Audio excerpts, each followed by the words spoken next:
Chapter 341, Crown Challenge, 3. Night had given way to morning, and after a restless sleep filled with strategic planning and memories, I found myself back in the grand arena of Mythos Academy. The stands were packed with spectators, students, faculty, dignitaries from across the continents, and even some of the most powerful figures in the world hidden away in private observation rooms. The weight of their collective expectation pressed down on the 20 of us who stood in formation, waiting for the Crown Challenge to begin. Vice Headmaster Valerie Von Lampez stood upon an elevated platform that allowed her to address not just us competitors but the entire assembly.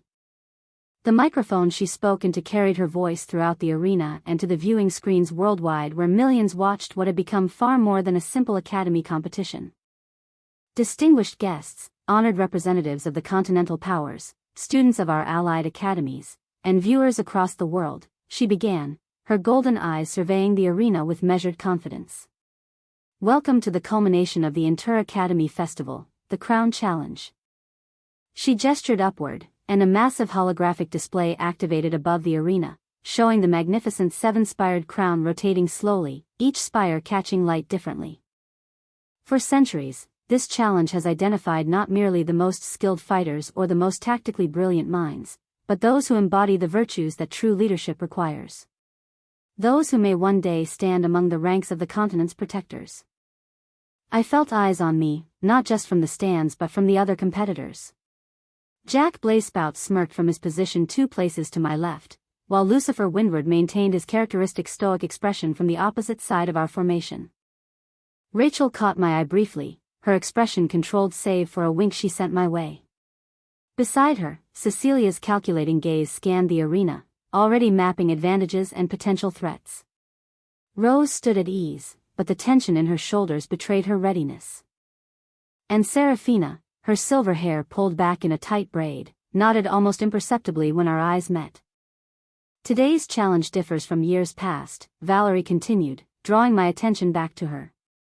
The crown seeks 7 virtues in its potential bearer: courage, wisdom, resilience, vision, harmony, conviction, and sacrifice. Each competitor will face trials customized to their personal history, designed to reveal not just ability but character. She held up a small fragment that matched the material of the crown itself. Each of you wears a crown shard. These will measure your responses to the trials you face and determine your worthiness to proceed. They are also your means of withdrawal should you choose to forfeit. Simply crush the shard in your hand, and you will be transported safely from the challenge. The shard against my chest seemed to pulse once in response, as if acknowledging its purpose. One final change to traditional protocol, Valerie's voice took on a more serious tone. In previous years, only 3 finalists could reach the heart of the crown. This year, the crown itself has decreed that any who complete all 7 trials may enter the final chamber. What happens there will be determined by those who reach it. Murmurs swept through the arena. This changed everything. Our careful planning had assumed a 3-person final confrontation, but now. Remember who you are and what you represent, Valerie concluded. Your academies, your families, your continents watch. But most importantly, remember that the crown sees beyond appearance and reputation, beyond technique and raw power. It sees your truth. She raised her hand, and the platform beneath us began to glow with intricate patterns. Competitors, prepare yourselves. The Crown Challenge begins. Now. Reality dissolved around me in a flash of light. When my vision cleared, I stood alone in a vast, circular chamber with pathways radiating outward like spokes from a wheel. Each path was marked with one of the 7 virtue symbols, glowing with soft light. The crown shard at my neck had awakened, pulsing with a blue glow that seemed to resonate with my heartbeat. I had seconds to choose my first trial. Starting with what was the strongest was best as it allowed to build momentum for the more difficult challenges ahead. For me, that should have been courage. I'd never lacked for that, not since Emma. But something pulled me toward the path marked with the symbol for sacrifice. Perhaps because sacrifice was something I understood too well. The moment my foot touched the path, the chamber blurred and reshaped itself into a featureless room with mirrored walls. The mirrors began to glow, creating 7 distinct challenges that would test my understanding of sacrifice. As I approached the first challenge, memories surfaced. Not the calculated, measured memories I usually allowed myself, but the raw ones, the ones that made my chest tighten, the ones I kept locked away behind walls of logic and strategy.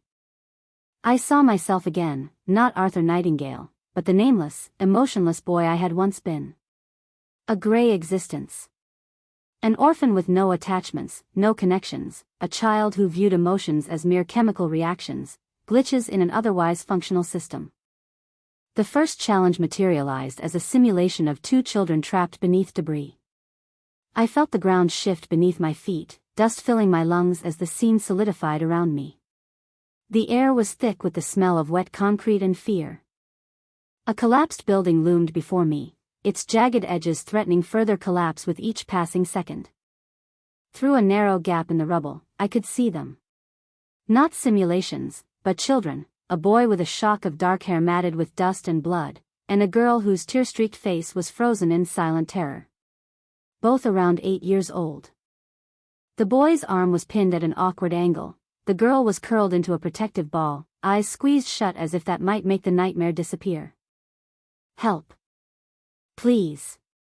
The boy's voice cracked with desperation. My sister. She's scared. I assessed the situation with clinical precision, my mind calculating collapse patterns and structural integrity. The simulation presented a brutal choice. The path to the boy was relatively clear but would take precious moments. The girl was behind a secondary collapse that would require careful navigation. The groaning of shifting concrete made the message unmistakable. I had time to reach one or the other, but not both. Not only that, I couldn't use my actual power here as it was being suppressed. I refused the premise. My fingers traced the edge of a support beam, mind racing through calculations. If the main weight could be redistributed.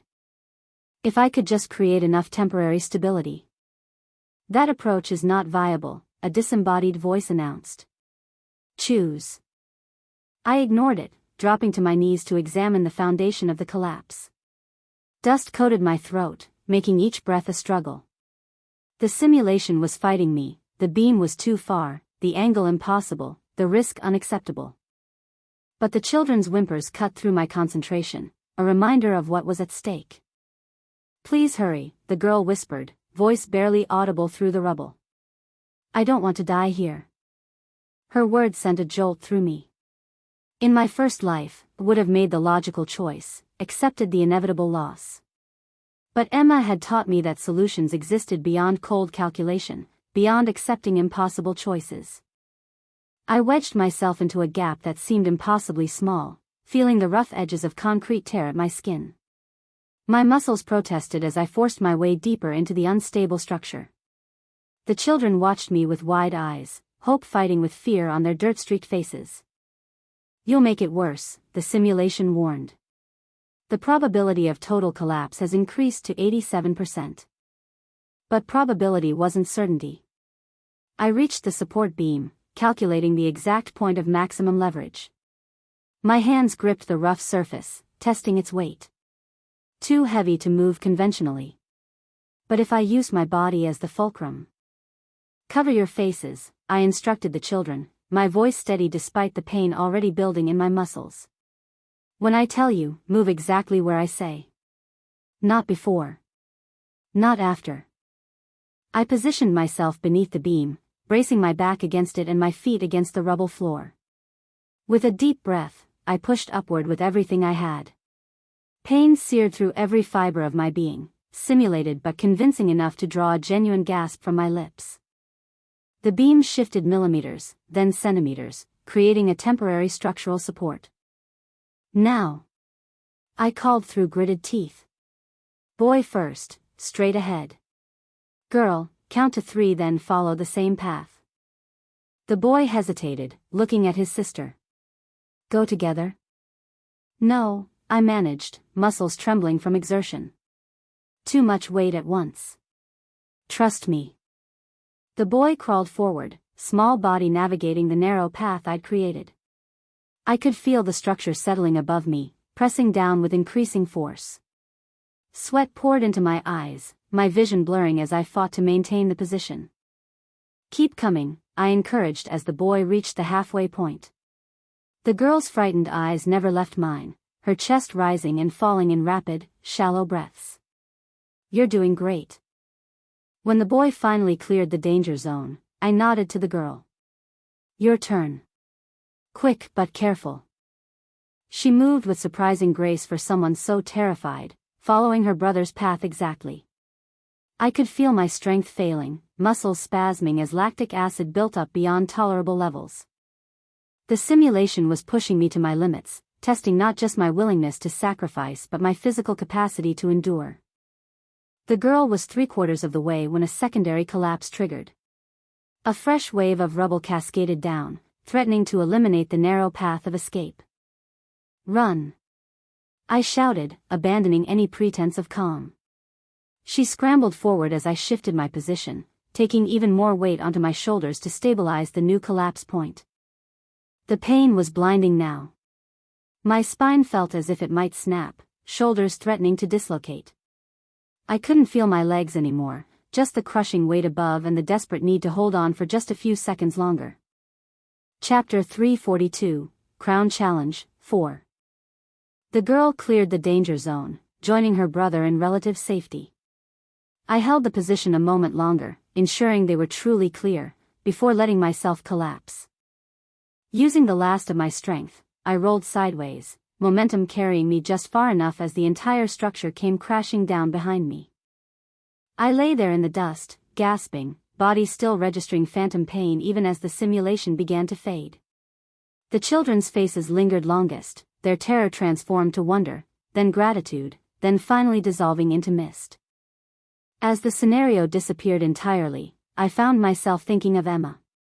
Not the final moments when she fell, but that first day in the school hallway. The calculated way she'd stepped between me and those bullies, offering protection I neither expected nor understood.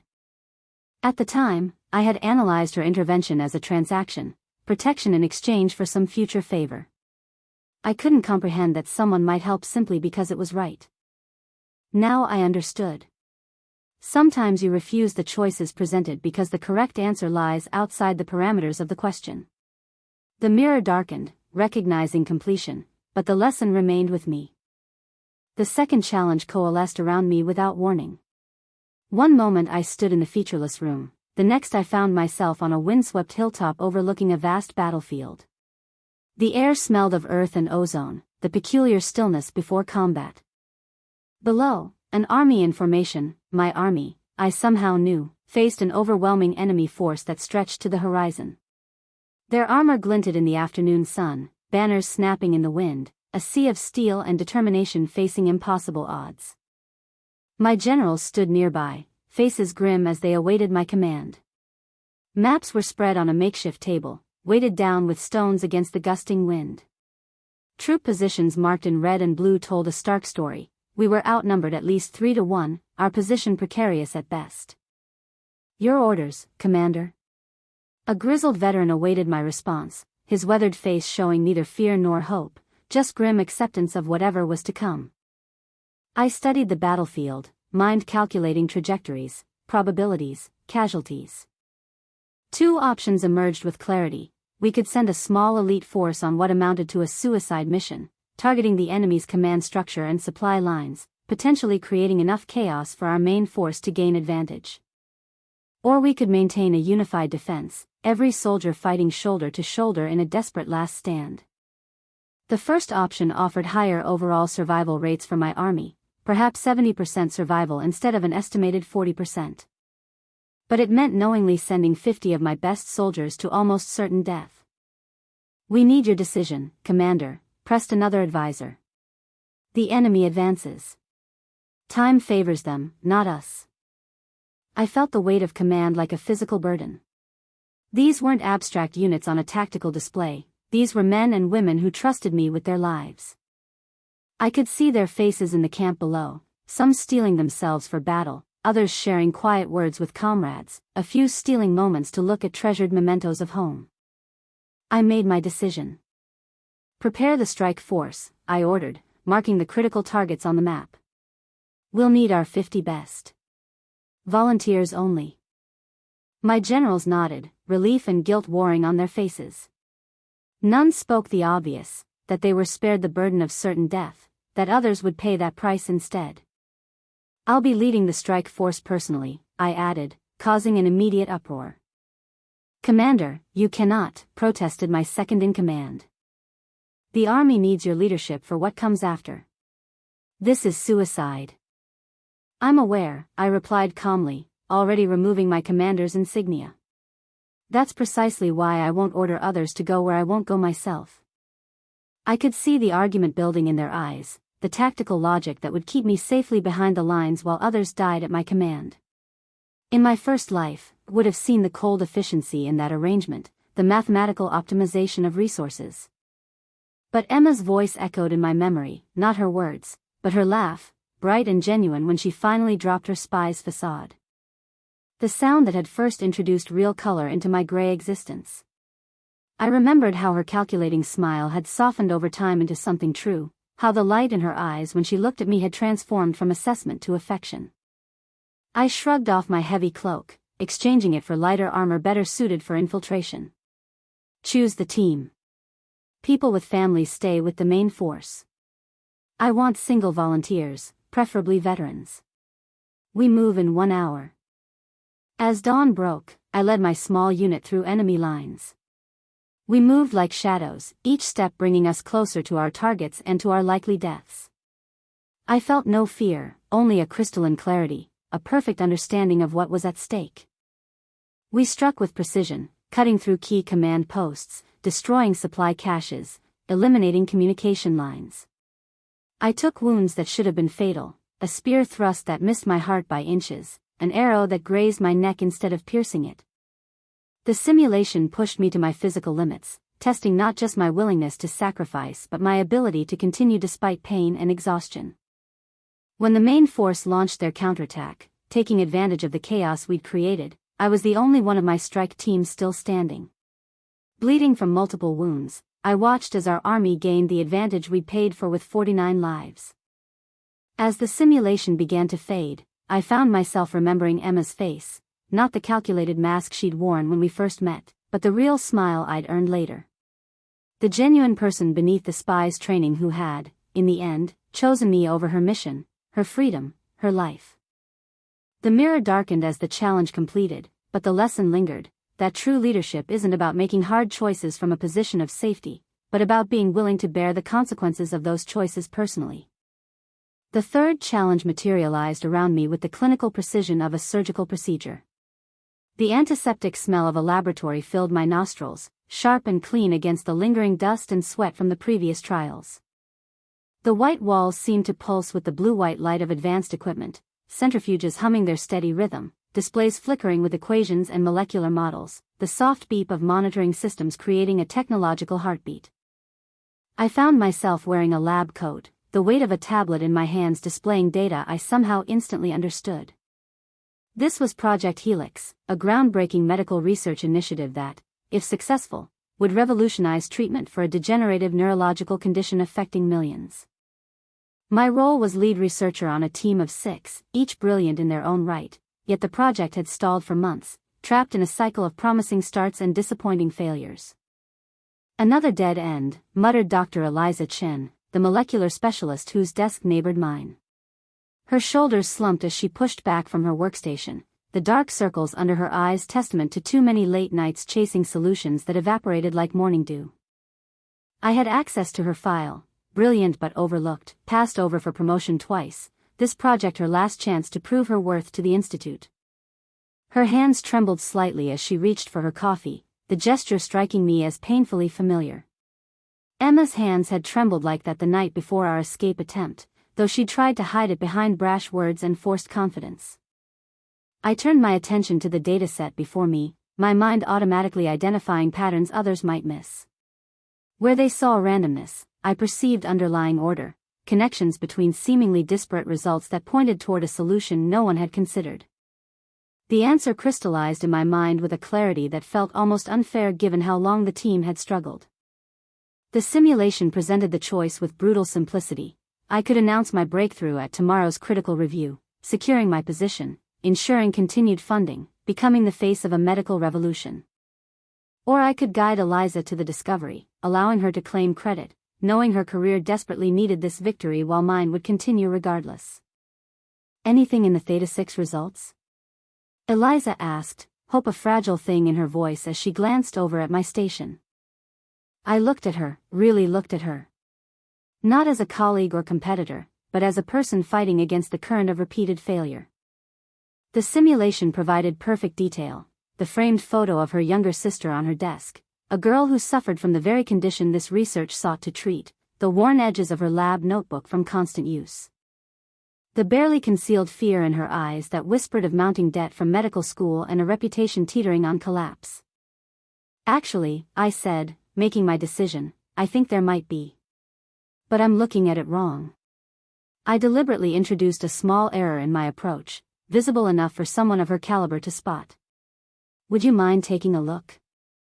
She hesitated, wariness crossing her features. In a competitive research environment, invitations to collaborate often masked attempts to share blame for failures rather than credit for success. I'll send you what I've got, I continued, transferring a carefully curated subset of my data to her station, enough to point toward the answer without solving it outright. There's something in the correlation between protein folding rates and neurotransmitter degradation I'm missing. I watched her open the files, her exhaustion momentarily forgotten as she immersed herself in the data. Her brow furrowed in concentration, fingers flying across her keyboard as she ran new analyses. I guided without appearing to guide, a question here, an observation there, each nudging her closer to the revelation I had already reached. Wait, she said suddenly, straightening in her chair. That can't be right. Her voice trailed off as she ran another test, then another, eyes widening with each confirmation. Arthur, look at this. I moved to her station, feigning surprise as she walked me through the very discovery I had orchestrated. The joy in her voice, the renewed energy in her movements, these were authentic, even if the circumstances were constructed. This could work, I said, careful to sound thoughtful rather than certain. If you're right about the binding mechanism. I know I'm right, she interrupted, already pulling up molecular models that confirmed her theory. We've been approaching this backward from the beginning. It's not about stopping the degradation, it's about triggering cellular repair before the damage progresses. The next day, I sat in the back of the conference room as Eliza presented our breakthrough to the review committee.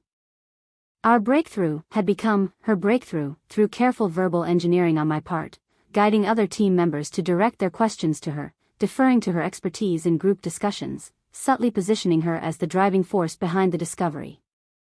As she spoke with growing confidence, outlining the treatment protocol she had refined overnight, with suggestions I had framed as questions rather than directions, I saw more than a researcher presenting results. I saw potential blossoming, abilities long suppressed by circumstance finally finding expression. The committee was impressed. Funding was not only renewed but increased. Eliza's position was secured, her future bright. And I found that I did not miss the recognition that could have been mine. There was a different kind of satisfaction in watching someone else flourish because of choices I had made. Chapter 343, Crown Challenge, 5. The fourth challenge engulfed me without warning. I found myself in a rehabilitation center, my body broken and weakened, not from battle or heroics, but from a manufactured illness that left my muscles atrophied and my nervous system damaged. The simulation provided perfect context. I was a month into recovery from a devastating condition, with prognosis suggesting I might regain 70% function with intensive therapy over 6 months. But there was a complication. In this scenario, I wasn't just any patient, I was the guardian of 3 children whose parents had been lost in the same accident that had spared but broken me. The children visited daily, their eyes carrying a mixture of hope and fear that pierced through my clinical detachment. "When are you coming home?" the youngest asked, her small hand warm against my cold fingers. The therapist standing nearby caught my eye, her expression communicating what words couldn't. Progress was too slow, the children's temporary placement growing unstable. The challenge crystallized with brutal clarity. I could focus exclusively on my recovery, maximizing my physical restoration by adhering to a rigorous but self-centered protocol. Or I could sacrifice optimal recovery by rushing the process, accepting a ceiling of perhaps 50% function in exchange for returning home to the children months earlier. As I contemplated the options, a memory surfaced unbidden, Emma's face in those final moments on the rooftop. Not the calculated mask of the spy, not the tactical assessment of escape routes, but the raw, unguarded expression when her mission fell away completely. When she looked at me and made her choice. "She's still bleeding," a doctor had said, pressing bandages against her wound. "We need to move now," another had insisted. "If we stay, they'll find us all." Emma had met my eyes across that makeshift medical space, understanding passing between us without words. She knew her wound was too severe, knew she was becoming a liability to my escape. Her mask shattered in that moment, the persona of spy, of handler, of mission controller falling away to reveal just Emma. A girl who, despite everything, had chosen connection over duty. "Go," she had whispered, but I refused, just as I now refused the premise of this challenge. "I need a modified protocol," I told the therapist, pushing myself up despite the pain lancing through weakened muscles. "One that lets me work here and at home. We'll adapt the apartment, continue therapies after hours, integrate the children into the recovery process where appropriate." The therapist frowned. "That's not how this works. You need to focus entirely." "That's exactly how this will work," I interrupted, my voice carrying the certainty I had learned from Emma. "Because there's no point in recovering a body if I lose what matters in the process." The modified program was brutal, twice the work with half the rest, pain a constant companion as I pushed boundaries medical science insisted were fixed. I sacrificed sleep, comfort, any semblance of personal time. The simulation accelerated through months of therapy, each day a battle against physical limitations and the system that insisted I couldn't have both health and family. But I refused the false choice, just as I had refused to leave Emma behind despite her insistence, despite the tactical logic that said one life wasn't worth risking many. Some decisions transcended calculation. As the simulation reached its conclusion, I stood in the apartment kitchen, body permanently damaged in ways that would never fully heal, but functional enough to make breakfast for 3 children whose nightmares had begun to fade. The sacrifice of perfect recovery had purchased something calculation couldn't quantify. The mirror darkened, accepting my demonstration. I touched my chest where phantom pain lingered, remembering how Emma's duty had abandoned her at the end, how when it had mattered most, she had chosen me, even though it had cost her everything. The 5th challenge shifted around me like quicksilver, resolving into a prison complex of imposing concrete and steel. I stood in a sterile interrogation room, wrists shackled to a metal table bolted to the floor. Across from me sat a military officer whose insignia marked him as Intelligence Division, his face a careful blank as he studied me. "The terms are simple," he said, sliding a document across the table. "Give us the names and locations of your network, and your people go free. Resist, and they'll be hunted down one by one." The simulation filled my mind with context. I was the leader of a resistance movement against an oppressive regime. Captured during an operation gone wrong, now faced the ultimate choice: sacrifice my freedom and cause by betraying my network, or sacrifice my people's safety by maintaining silence. But the scenario offered a cruel twist. A third option existed. I could provide information on a specific group within my network, those who had argued against the operation that led to my capture, those who had questioned my leadership. Sacrificing them would earn clemency for the others while maintaining the illusion that I had kept faith with the cause. The officer watched my face for tells as I processed these options. "Think carefully," he advised. "Some of your people have families. Children. They deserve a chance at life, even if the cause is lost."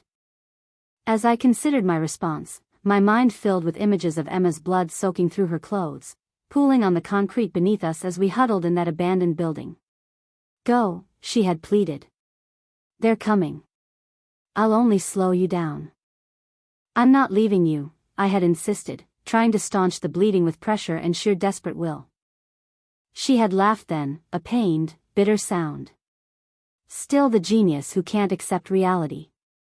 Her eyes had locked onto mine with startling clarity despite her fading strength. "Some sacrifices are necessary. This is mine." But I had refused her sacrifice, just as I now rejected the false choices before me. I will provide no names, I told the officer, voice steady despite the fear coiling in my stomach. But I will offer myself as a political prisoner. Public trial, public statement of my crimes against the state.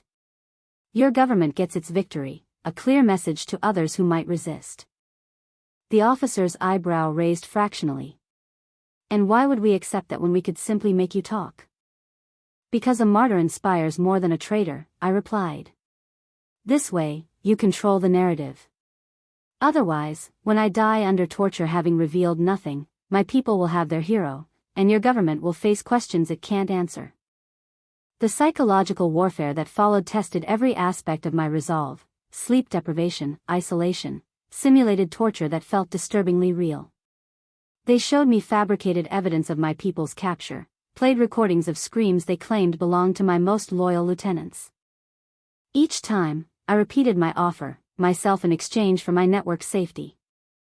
When they finally accepted, I was led to a press conference in shackles, my body bearing the marks of my captivity. The cameras recorded my confession, my apparent capitulation to the regime.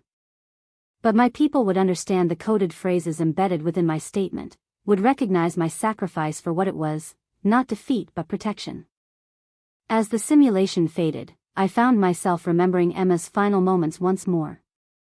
Not her fall, but the moment before, when she had tried to push me away to ensure my escape. In my memories, I saw us running together, her blood soaking her clothes, seeping into the cracks of the pavement as I held her. Her breathing turning shallow, her fingers clenched weakly around my wrist. I had failed her then. I wouldn't fail her memory now. The sixth challenge crystallized around me like frost on a window, beautiful, intricate, and cold. I found myself in what appeared to be a medical research facility, advanced equipment humming with potential. Before me lay a patient, a young man ravaged by a disease so rare it didn't have a proper name, only a clinical designation. RKT-47, a neurological condition that attacked the myelin sheath of nerves, causing progressive paralysis and eventually death. You're his last hope, explained the facility director, her voice clinically detached despite the desperation in her eyes. Conventional treatments have failed. He has perhaps 2 weeks left. The simulation provided me with perfect understanding. I was a medical researcher who had developed a theoretical treatment that might save the patient. The problem lay in testing protocols.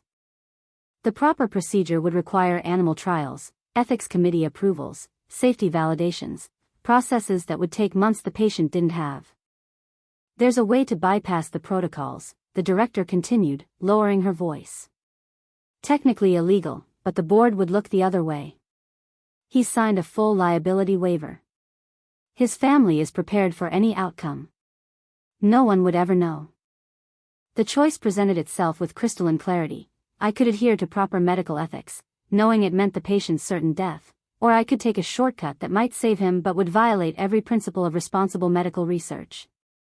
The simulation added pressure. The patient's family visited, their grief palpable as they clutched at the last straws of hope. Colleagues whispered that sometimes rules needed bending to serve a greater good. The director pointed out that the treatment's theoretical foundations were sound. The only real concern was unexpected side effects that might actually be preferable to certain death. I examined the treatment protocol, my mind calculating probabilities and potential outcomes. The odds of success were perhaps 30%, not ideal, but significant for a terminal case. The risk of accelerated death or increased suffering was approximately 45%. The remaining 25% represented unknown outcomes that couldn't be predicted without proper testing. Chapter 344, Crown Challenge, 6. As I considered the options, I remembered how I had refused to leave Emma behind, no matter how logical or expedient it might have been. She had tried to force the choice on me, had literally pushed me away on that rooftop, trying to make me accept her sacrifice so I could escape. But I had refused to abandon my principles, refused to accept that some lives were expendable, even when the person herself insisted it was the only way. I can't administer this treatment without proper testing, I finally told the director. But I believe I can modify it for compassionate use. That won't save him, she protested. The modified version won't be potent enough. It might not cure him, I agreed. But it could extend his life long enough for us to complete accelerated testing on the full treatment. We work around the clock, pull every string for emergency approvals, but we don't skip the steps that exist to protect patients. The following days in the simulation were a blur of activity, calling in favors, working through nights, pushing bureaucracy to its limits without breaking the fundamental ethical frameworks that protected vulnerable patients from becoming experimental subjects. The modified treatment bought precious weeks, each day a battle against both the disease and the system. I refused every suggestion to take illegal shortcuts, even when it seemed we might lose the race against time. When the properly tested treatment was finally ready, the patient received it with full informed consent, understanding both the risks and the principles that had guided our approach. His recovery wasn't the miracle his family had hoped for, the disease had progressed too far for complete reversal. But he regained enough function to leave the hospital, enough time to put his affairs in order and say proper goodbyes. And the data gathered from his case paved the way for more effective treatments for future patients. As the simulation concluded, I understood that the challenge had never been about saving one life at any cost, but about recognizing that principles exist to protect many lives, even when their application seems cruel in individual cases. Just as I had refused to leave Emma behind despite the tactical logic, I now refused to abandon the ethics that separated healing from harm. The mirror darkened, accepting my choice. For the final challenge, the room transformed into a scene that struck at my deepest fears. I stood on a narrow bridge spanning a chasm so deep its bottom was lost in shadow. Behind me, flames consumed the only path back. Ahead, the bridge led to a platform where a group of people, representations of everyone who mattered in my current life, stood trapped, the fire rapidly approaching their position as well. Between us stood a gap in the bridge, too wide to jump, impossible to cross without intervention. Near my feet lay explosives and a detonator, enough to destroy the section of bridge where I stood, creating a counterweight effect that would raise a hidden segment, allowing the others to escape. The physics were undeniable, the mechanism sound. But activating it meant certain death for whoever remained on my section. The simulation made the choice brutally simple: sacrifice myself or watch everyone I cared about perish. There were no clever alternatives, no third options to discover. Only the stark reality that sometimes, victory requires the ultimate price. I looked across the gap at the faces waiting there, Rachel's fierce determination now tinged with fear, Cecilia's calculating mind clearly running through options and finding none, Rose's casual confidence faltering as the flames drew nearer. Seraphina's ice-cold composure finally cracking around the edges. Beyond them, professors who had shaped my development, classmates who had become something like friends, people who had brought meaning to this second life I'd been inexplicably granted. Without hesitation, I activated the detonator, feeling the bridge beginning to shift beneath me. As the mechanism engaged, I found myself at perfect peace. This sacrifice felt almost like coming full circle. In my first life, I had failed to save the one person who mattered. In this life, I would succeed in saving many.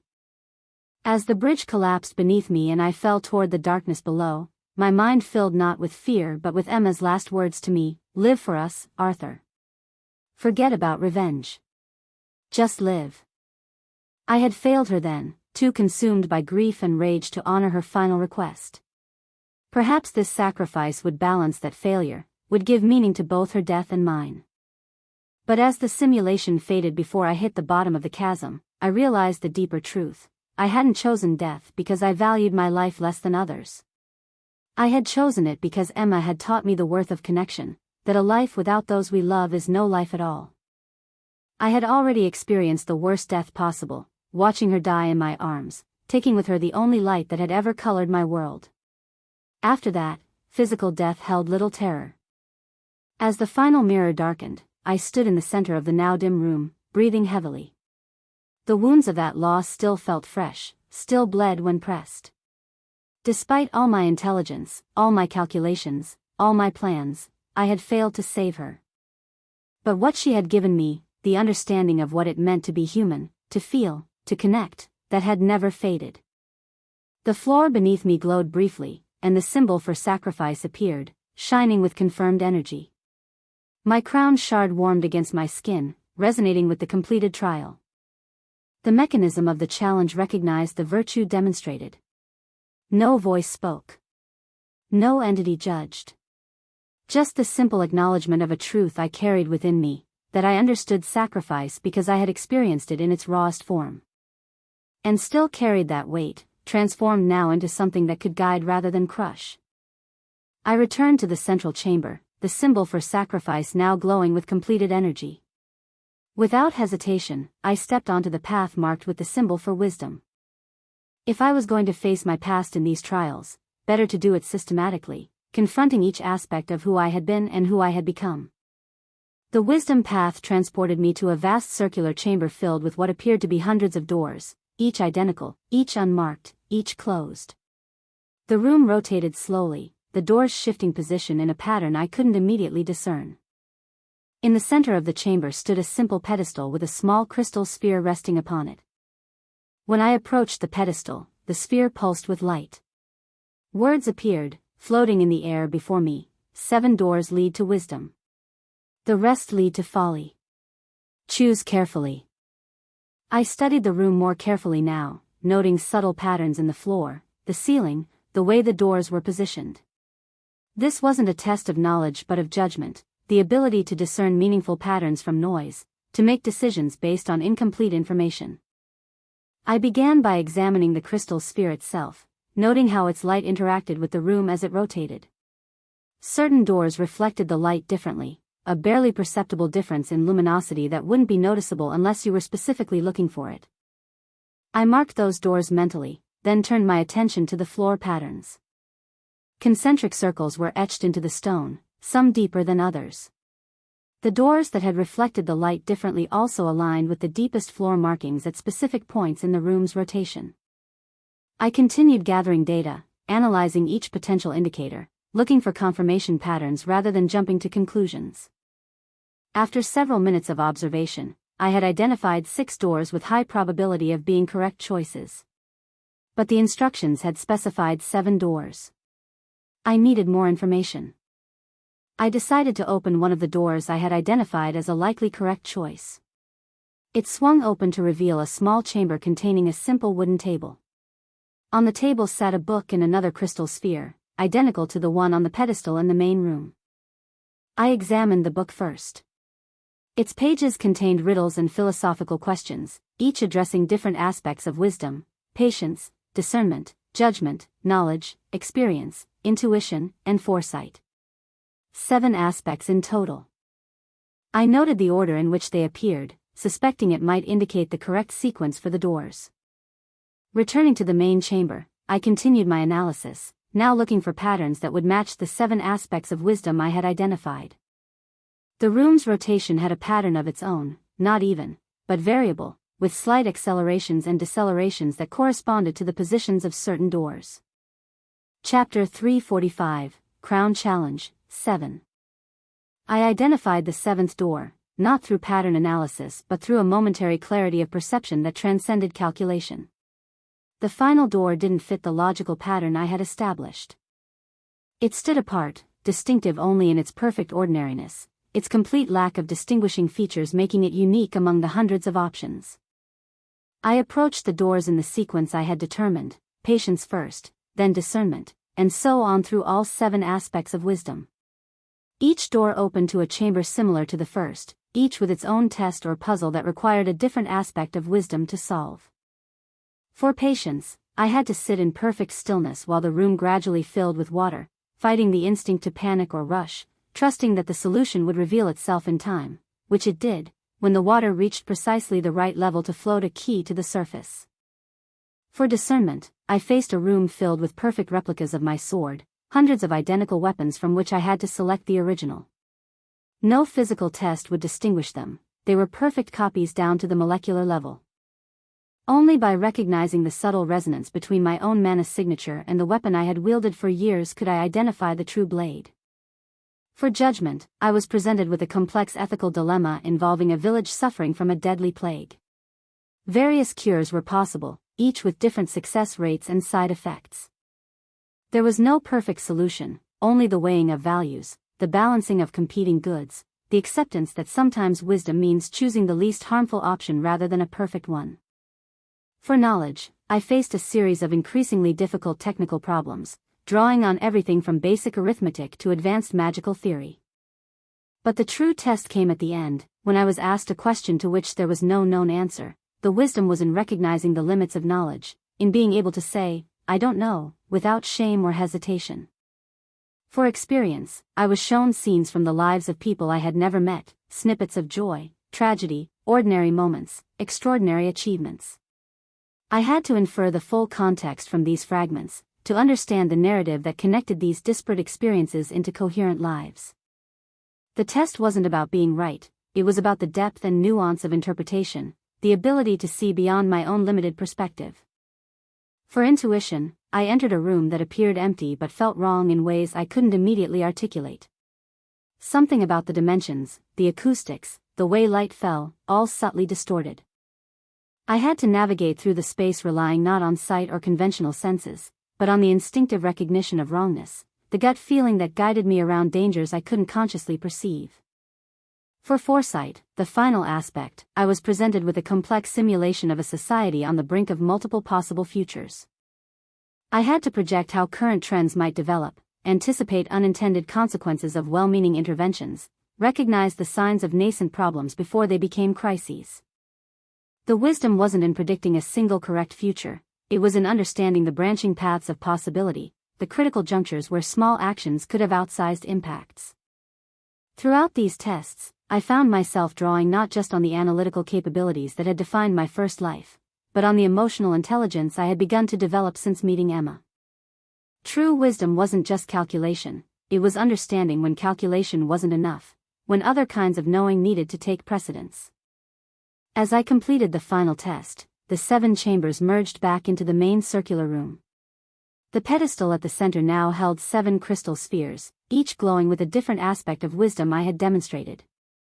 They rose into the air, orbiting one another in complex patterns before merging into a single light that suffused the entire chamber. The crown shard at my neck pulsed in resonance with this light, acknowledging the completion of the wisdom trial. The path back to the central chamber opened, and I stepped through, feeling the subtle weight of the experience settling into me, not just a test passed, but understanding integrated. I returned to the central nexus with 2 virtues confirmed, sacrifice and wisdom. 5 remained, and the day was still young. But already I could feel the crown challenge working its intended effect, forcing me to confront aspects of myself I typically kept carefully compartmentalized, to integrate the disparate experiences that had shaped me into a coherent whole. I chose resilience next, steeling myself for what promised to be a physically demanding trial. The path glowed beneath my feet as I stepped forward, the world dissolving and reforming around me once more. The resilience trial manifested as a combat gauntlet unlike anything I'd faced before. I stood in a vast arena with 7 tiers rising around me like an inverted pyramid. Each tier represented a level of the challenge, each more difficult than the last. At the center of the arena floor, a timer appeared, 7 hours, counting down. I had to reach the top tier before the time expired. Level 1, announced a disembodied voice as the world around me transformed completely. Unlike the previous trials that had tested abstract virtues through scenarios, this was a direct assault on my physical and mental endurance. I found myself standing in what appeared to be a combat arena, though I understood instinctively that this entire trial was an illusion created by the crown to test my resilience. The ground beneath my feet was solid only because my mind accepted it as such. The opponents I would face existed only within this shared dreamscape.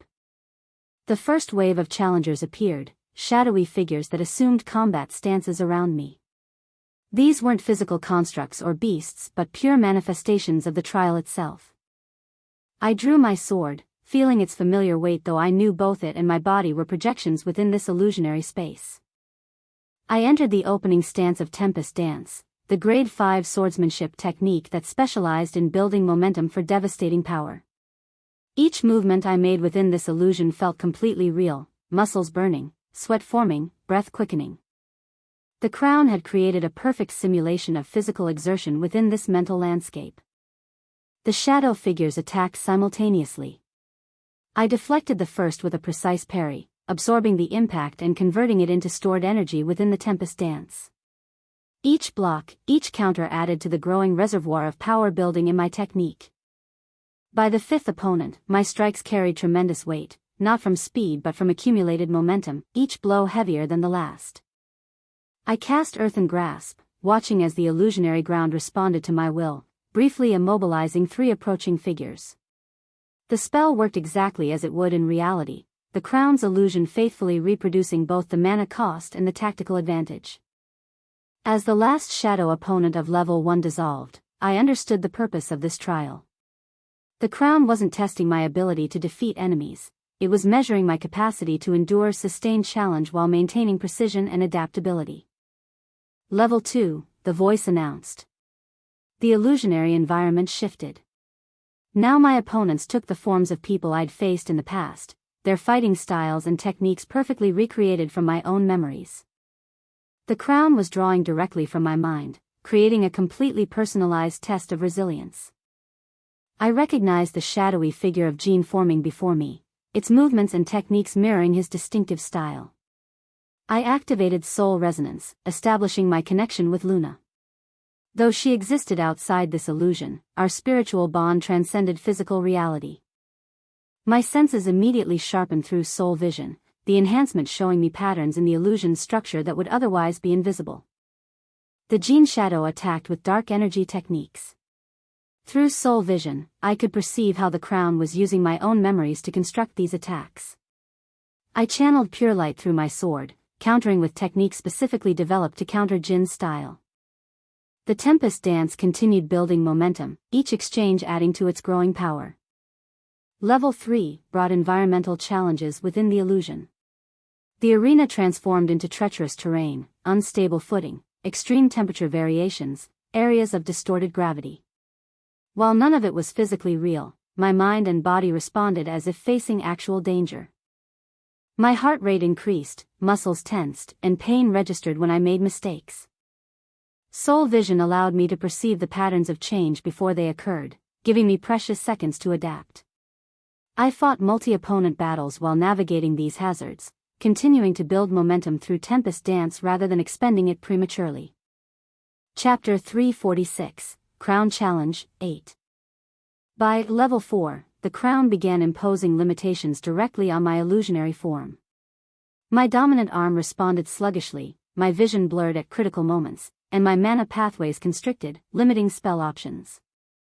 These weren't external challenges but simulated disabilities I needed to overcome through adaptation and technique.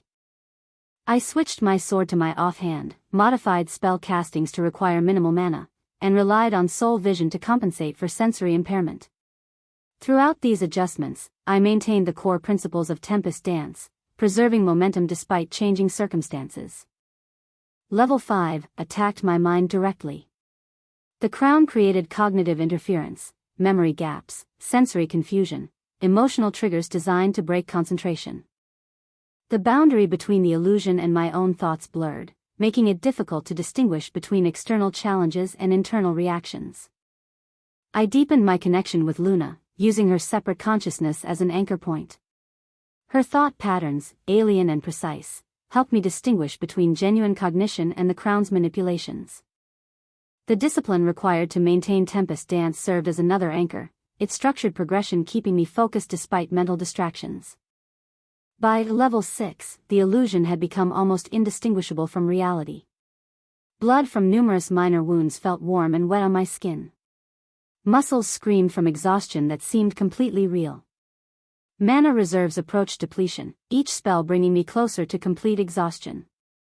The final challenge manifested as my deepest fear, a shadow wearing Emma's face, fighting with the cold precision that characterized my former self. This wasn't a construct or illusion within an illusion, it was the crown using my own memories and fears as the ultimate test of resilience. For a crucial moment, I faltered. The shadow struck, and pain blossomed across my chest, completely convincing despite existing only in this shared dreamscape. I understood then the true purpose of this trial. Resilience wasn't about never experiencing doubt or pain, but about continuing despite them. I embraced this understanding, deepening soul resonance to its limit. Through Luna's perspective, I could see beyond the immediate challenge to the structure of the trial itself. The accumulated momentum of Tempest Dance reached its apex, not a frenzy of movement but a perfect stillness containing maximum potential energy. When I finally moved, it was a single strike carrying the combined force of everything that had preceded it. The shadow dissipated, not from the physical impact but from my acceptance of what it represented, the fear that had driven me since Emma's death. As the illusion faded around me, I remained standing, my mind clear despite the exhaustion. The crown shard pulsed against my chest, acknowledging the completion of the resilience trial. This hadn't been a test of combat prowess but of something more fundamental, the ability to endure, adapt, and continue regardless of circumstance. I returned to the central chamber, now with 3 virtues confirmed: sacrifice, wisdom, and resilience. 4 remained, and my understanding of the crown challenge had deepened. These weren't separate tests but interconnected aspects of character, each building upon the others to reveal a complete picture of worthiness. I pressed on, choosing the path for courage next. The crown shard at my neck pulsed with a subtle warmth as I approached the glowing symbol, its rhythm synchronizing with my heartbeat, acknowledgement, perhaps, of the momentum I had built through the previous trials. Rather than testing my willingness to face physical danger, which had been proven repeatedly throughout the preliminary events, the courage trial transported me to a chamber of reflective surfaces that seemed to respond to my thoughts. Reshaping itself to manifest the anxieties I typically kept buried beneath layers of logic and calculation. The first reflection showed me as I had been in my first life, the emotionless boy, the human calculator, viewing the world in shades of gray.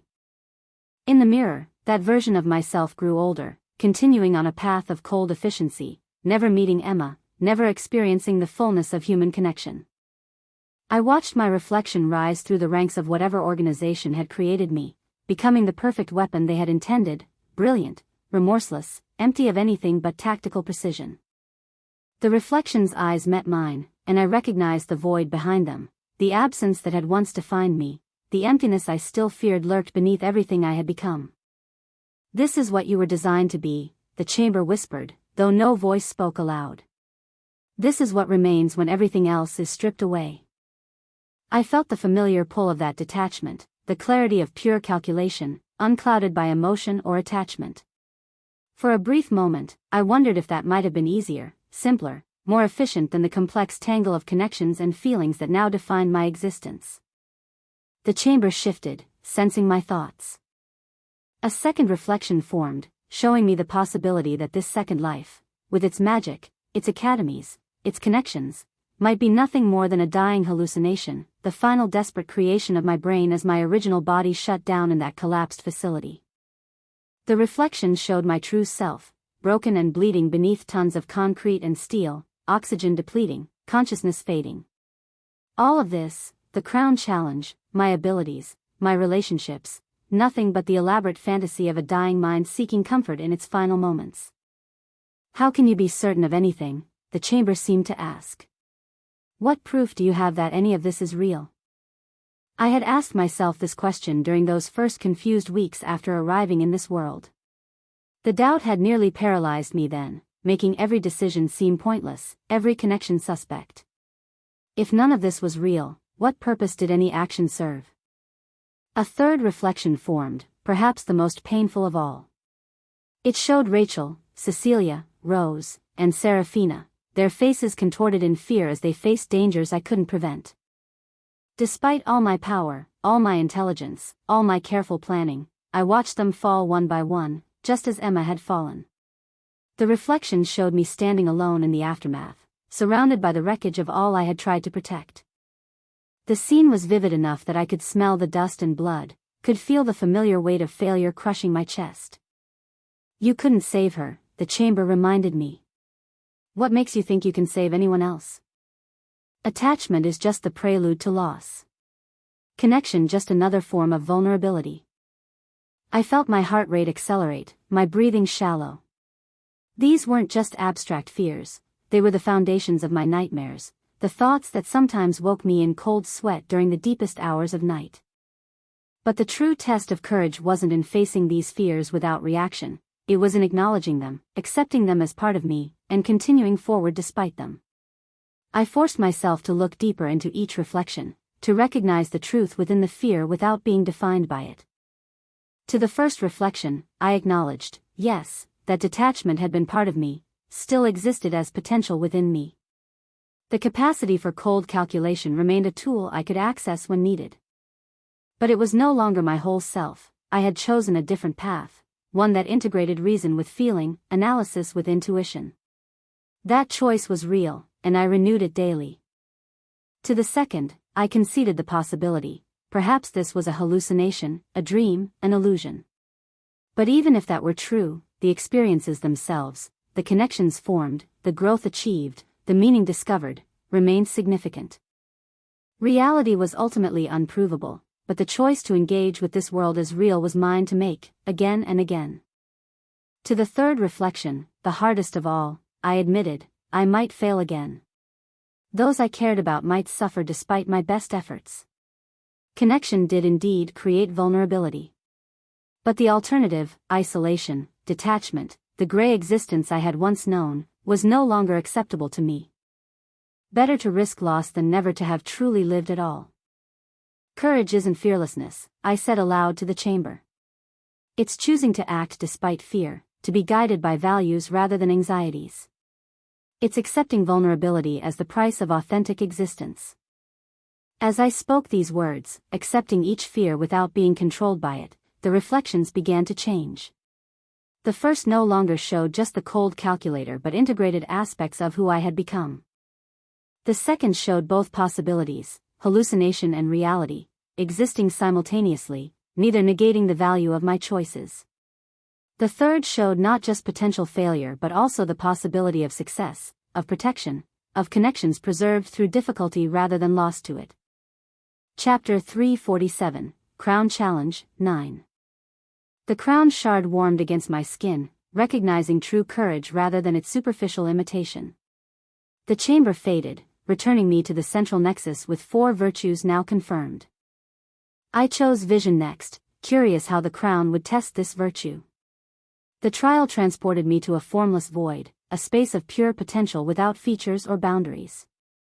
Unlike the concrete scenarios of previous trials, this challenge was abstract. I was to create a representation of what I hoped to accomplish with my life, to demonstrate my capacity to imagine and work toward better possibilities.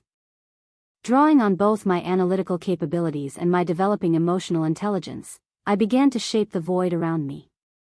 I constructed not a static utopia but a dynamic system, a world where the barriers between academies and continents had become more permeable, where knowledge and resources flowed more freely across traditional boundaries. I created representations of new institutions that bridged divides, educational approaches that fostered both competition and cooperation, power structures that remained accountable to those they served. As my vision took shape in the void, I could see its flaws and limitations. It wasn't perfect, I understood human nature too well for naive idealism. There were still conflicts, still inequalities, still struggles. But the system itself was resilient, adaptable, designed to learn and evolve rather than calcify and fragment. It was a vision that acknowledged reality while refusing to be limited by it, that recognized current constraints while working to transcend them. The crown shard resonated with this balance between idealism and pragmatism, between ambition and realism. As the void dissolved, returning me to the central chamber, I felt a deeper understanding of vision, not as perfect foresight or impossible fantasy, but as the capacity to imagine beyond current limitations while creating practical paths toward that imagined future. The Harmony trial emerged as unexpectedly challenging, placing me in situations where cooperation with difficult allies was essential for success. I found myself paired with Renkagu, his simulation still carrying the bitterness of his elimination in the tactical simulation. We faced a challenge that neither of us could overcome alone, a complex mechanism with control points located too far apart for one person to manage. Working with someone who actively disliked me tested more than just tactical skills, it demanded emotional intelligence, patience, and diplomacy. I had to find ways to communicate clearly without triggering his defensiveness, to acknowledge his skills while keeping him focused on our shared goal rather than our personal friction. Through this trial, I came to understand that harmony wasn't about liking everyone or eliminating conflict. It was about finding ways to work productively despite differences, to create systems where cooperation benefited all participants even when personal feelings remained complex or negative. True harmony wasn't the absence of tension but the integration of diverse elements into functional wholes. The final trial, conviction, was perhaps the most personally revealing. The Crown placed me in scenarios designed to test whether my principles would hold when they became inconvenient or costly. I faced opportunities to gain advantage through methods I had previously condemned, confronted situations where my stated values contradicted one another, and endured moments where standing by my convictions meant certain failure while compromising meant potential success. Through each test, I was forced to examine what I truly believed versus what I merely claimed to believe. The Crown seemed to look past my actions to my motivations, judging not just what I did but why I did it. Conviction, I understood, wasn't stubbornness or inflexibility, it was clarity about core values, the foundations that remained stable even as strategies and methods adapted to changing circumstances. As the final trial concluded, all 7 virtues confirmed, my crown shard flared with brilliant light, then shifted from blue to a clear, crystalline white. The chamber around me dissolved, and I found myself standing in a vast, circular arena. At its center floated the crown, now full-sized and pulsing with energy that matched the rhythm of my shard. I wasn't alone. 5 other competitors had completed all 7 trials: Jack Blazespout, Lucifer Windward, Rachel, Cecilia, and Seraphina. Each of their shards glowed a different color: Jack's a fierce red, Lucifer's a deep purple, Rachel's orange, Cecilia's a cool green, and Seraphina's silver. We stood equidistant from each other and from the crown at the center, the air between us charged with tension and possibility. This was the moment all our planning had anticipated, yet with the changed rules, our carefully arranged alliances seemed suddenly tenuous. The heart acknowledges 6 worthy challengers, a disembodied voice announced. Only one may bear the crown. Prove your ultimate worthiness. For a moment, no one moved. We assessed each other, calculating strengths and weaknesses, remembering agreements made and perhaps now reconsidered. Lucifer remained silent, but shadows gathered around him, responding to his will without apparent effort. His eyes never left the crown, his focus absolute. I looked at Rachel, seeing the conflict in her eyes.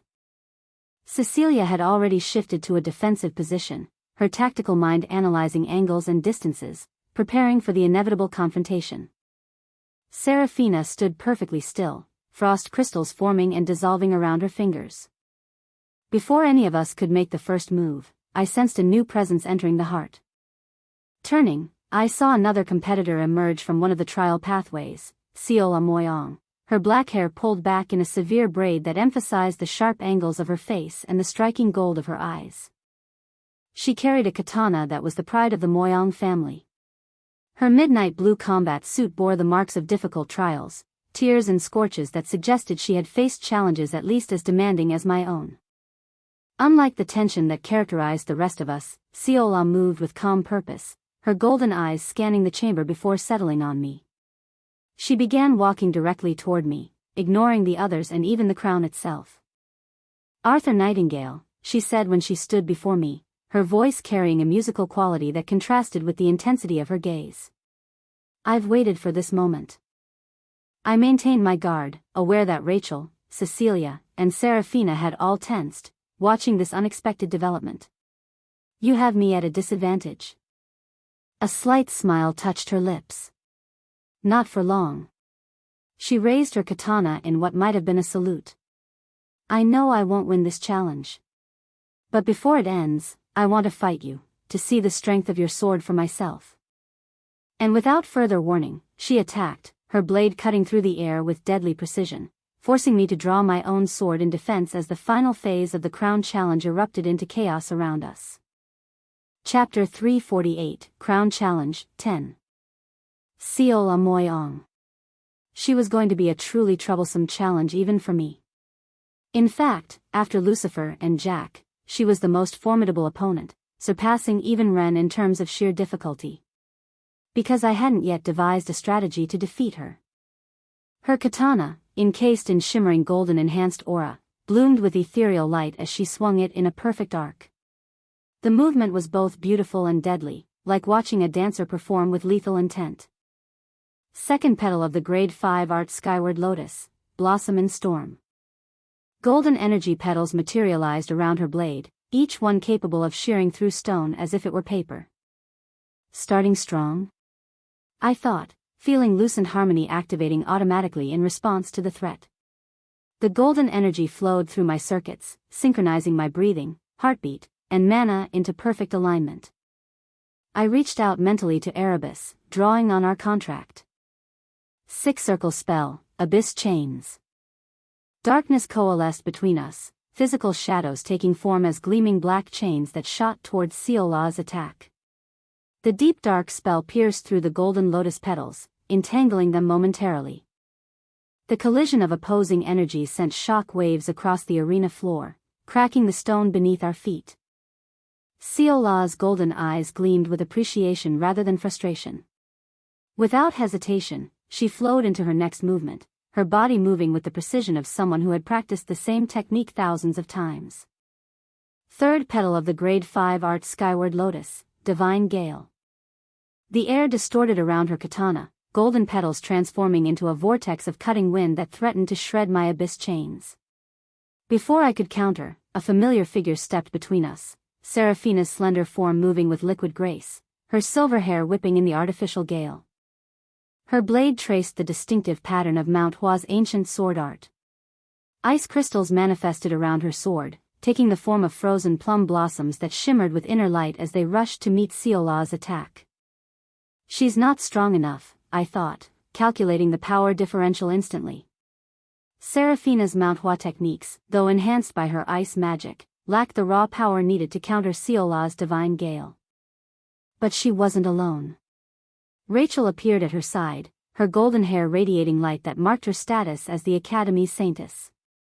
Divine protection, Rachel called, her hands weaving complex patterns. The frozen plum blossoms became infused with sacred energy that didn't melt the ice but rather enhanced it, creating a perfect synthesis of holy power and winter's fury. The enhanced blossoms collided with Seolah's golden petals, creating a spectacular explosion of light and power that temporarily blinded everyone in the arena.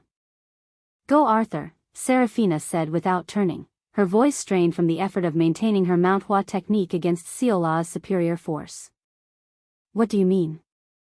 I asked as Cecilia appeared beside me, her blonde hair immaculately styled despite the chaotic energies swirling through the arena. "You want to fight them, don't you?" Cecilia asked, gesturing toward the far side of the arena where Lucifer and Jack were already engaged in combat. "So go, leave her to us." "All three of you?" Seolah said, her movements displaying the first hint of hesitation I'd seen from her. Even she would struggle against 3 opponents of their caliber. I hesitated, torn between concern for them and the undeniable pull I felt toward the clash of powers occurring across the arena. Lucifer's shadows were engulfing half the space, while Jack's flames burned with such intensity that the air itself seemed to waver and distort. "Go," Rachel insisted, her golden hair shining like a beacon as her saintess powers manifested more fully. "This is our fight now." I nodded, understanding the unspoken message. This wasn't just about the crown challenge anymore. For them, this was something more personal.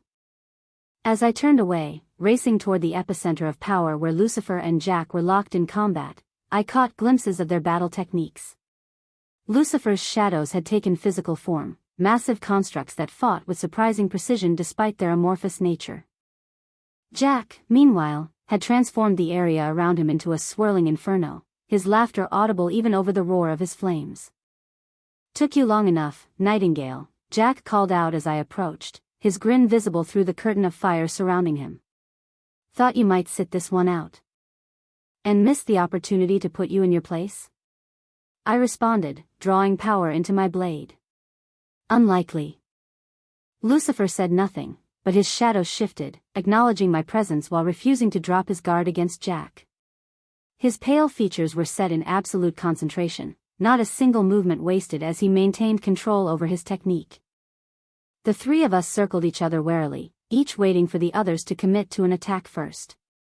This was the true final confrontation, the 3 highest-ranked competitors, exactly as Vice Headmaster von Lampez had intended. Before any of us could make the first move, a commotion at the entrance drew our attention. Two figures burst into the arena, Rose Springshaper and Ren Kagu, both looking as if they'd fought their way through significant obstacles to reach the heart of the crown. "Late to the party as usual, Ren?" Jack called out mockingly. Ren ignored Jack's taunt, his eyes scanning the battlefield and quickly assessing the situation. Without hesitation, he moved towards Seola, his expression hardening with determination. "You're in my way, Moyong," he said coldly, unsheathing his blade in a single fluid motion. "Step aside." Seola's golden eyes narrowed, her stance shifting subtly to a more defensive position. "I didn't expect you to target me first, Kagu." Bold choice. Ren didn't bother with a reply. Instead, his mana surged visibly, enhanced aura coating his fist as he launched himself at her with devastating speed. Seola barely had time to parry, her katana coming up to intercept his attack. The clash of their weapons sent sparks of conflicting energy cascading across the arena floor. "You're still bitter about the preliminary rankings, aren't you?" she taunted, pivoting gracefully to create distance between them. "Sixth place must sting for someone with your ego." "This isn't about rankings," Ren snarled, already moving into his second attack pattern. "This is about proving who truly belongs in that final confrontation." He gestured toward where the three of us stood. "Arthur, Lucifer, and Jack are playing their own game. But before this is over, I'll show everyone they were wrong to dismiss me." "By defeating me?" Seola scoffed, her Nodachi tracing golden arcs through the air as she prepared her counter. "Ambitious plan. Flawed execution." Meanwhile, Rose had positioned herself near Rachel, Cecilia, and Serafina, her casual stance belying the readiness in her eyes. "So, what's this? A tournament within a tournament?" "Something like that," Cecilia replied coolly. "We have unfinished business to settle." "Four-way battle to determine who's strongest," Rachel added, her golden hair shimmering with pure light as her Sanus powers gathered around her hands. "For Arthur," Serafina confirmed, frost forming around her blade as she shifted into another Mount Hua stance. Rose's lips curved into an amused smile. "Well then, count me in. Though I think we all know who's going to win." As the four women squared off against each other, their powers creating a secondary battlefield almost as impressive as the primary one, I refocused on Lucifer and Jack. The crown still hovered at the center of the arena, pulsing with energy that resonated with our shards. "Shall we begin?" I asked, Lucent Harmony fully activated alongside Soul Resonance. Lucifer nodded once, his grip tightening on his long sword. Jack's flames intensified, the temperature in the arena rising to almost unbearable levels. "Try to make it interesting, won't you?" Jack taunted, and then we were in motion, three unstoppable forces converging at the heart of the Crown Challenge. Chapter 349, Crown Challenge, 11. The heart of the crown erupted with competing energies as the final phase of the challenge descended into chaos. Arthur had already moved to engage Jack and Lucifer at the far side of the chamber, the three highest-ranked students locked in their own battle for supremacy. Meanwhile, Ren and Seola had begun their own duel near the entrance, their techniques sending shockwaves across the arena floor. But in the center of the vast chamber, a contest of equal significance unfolded, for exceptional young women, each with her own reasons for fighting, each unwilling to yield. Rachel stood with perfect posture, golden light gathering around her form as she surveyed her three rivals. The Sanus's gift manifested as radiant energy that cast sharp shadows across the marble floor. Her eyes, typically warm and compassionate, now held resolute determination. "This wasn't part of my plan," she said quietly, "but perhaps it's better this way. Clear the field before he returns." Cecilia's laughter echoed through the chamber as crimson magic swirled between her fingers. "Always so noble, Rachel. At least be honest, you want him to yourself."